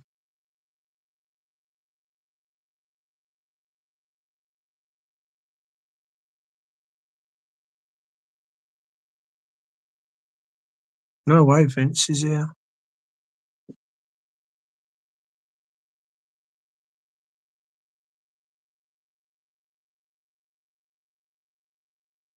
Lime and mint.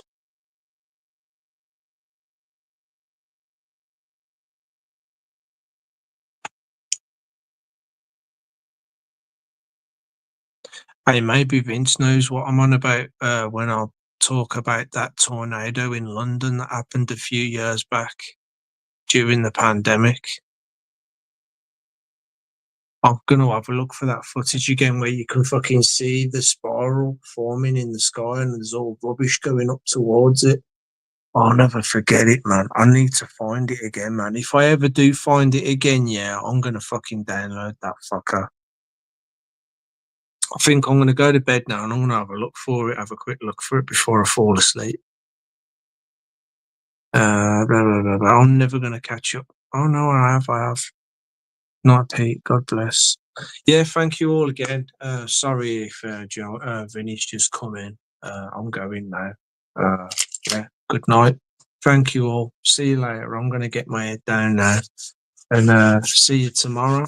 Whether that's me doing a mix or I'll definitely see you at the Waffle House. But good night for now. Ta-ra.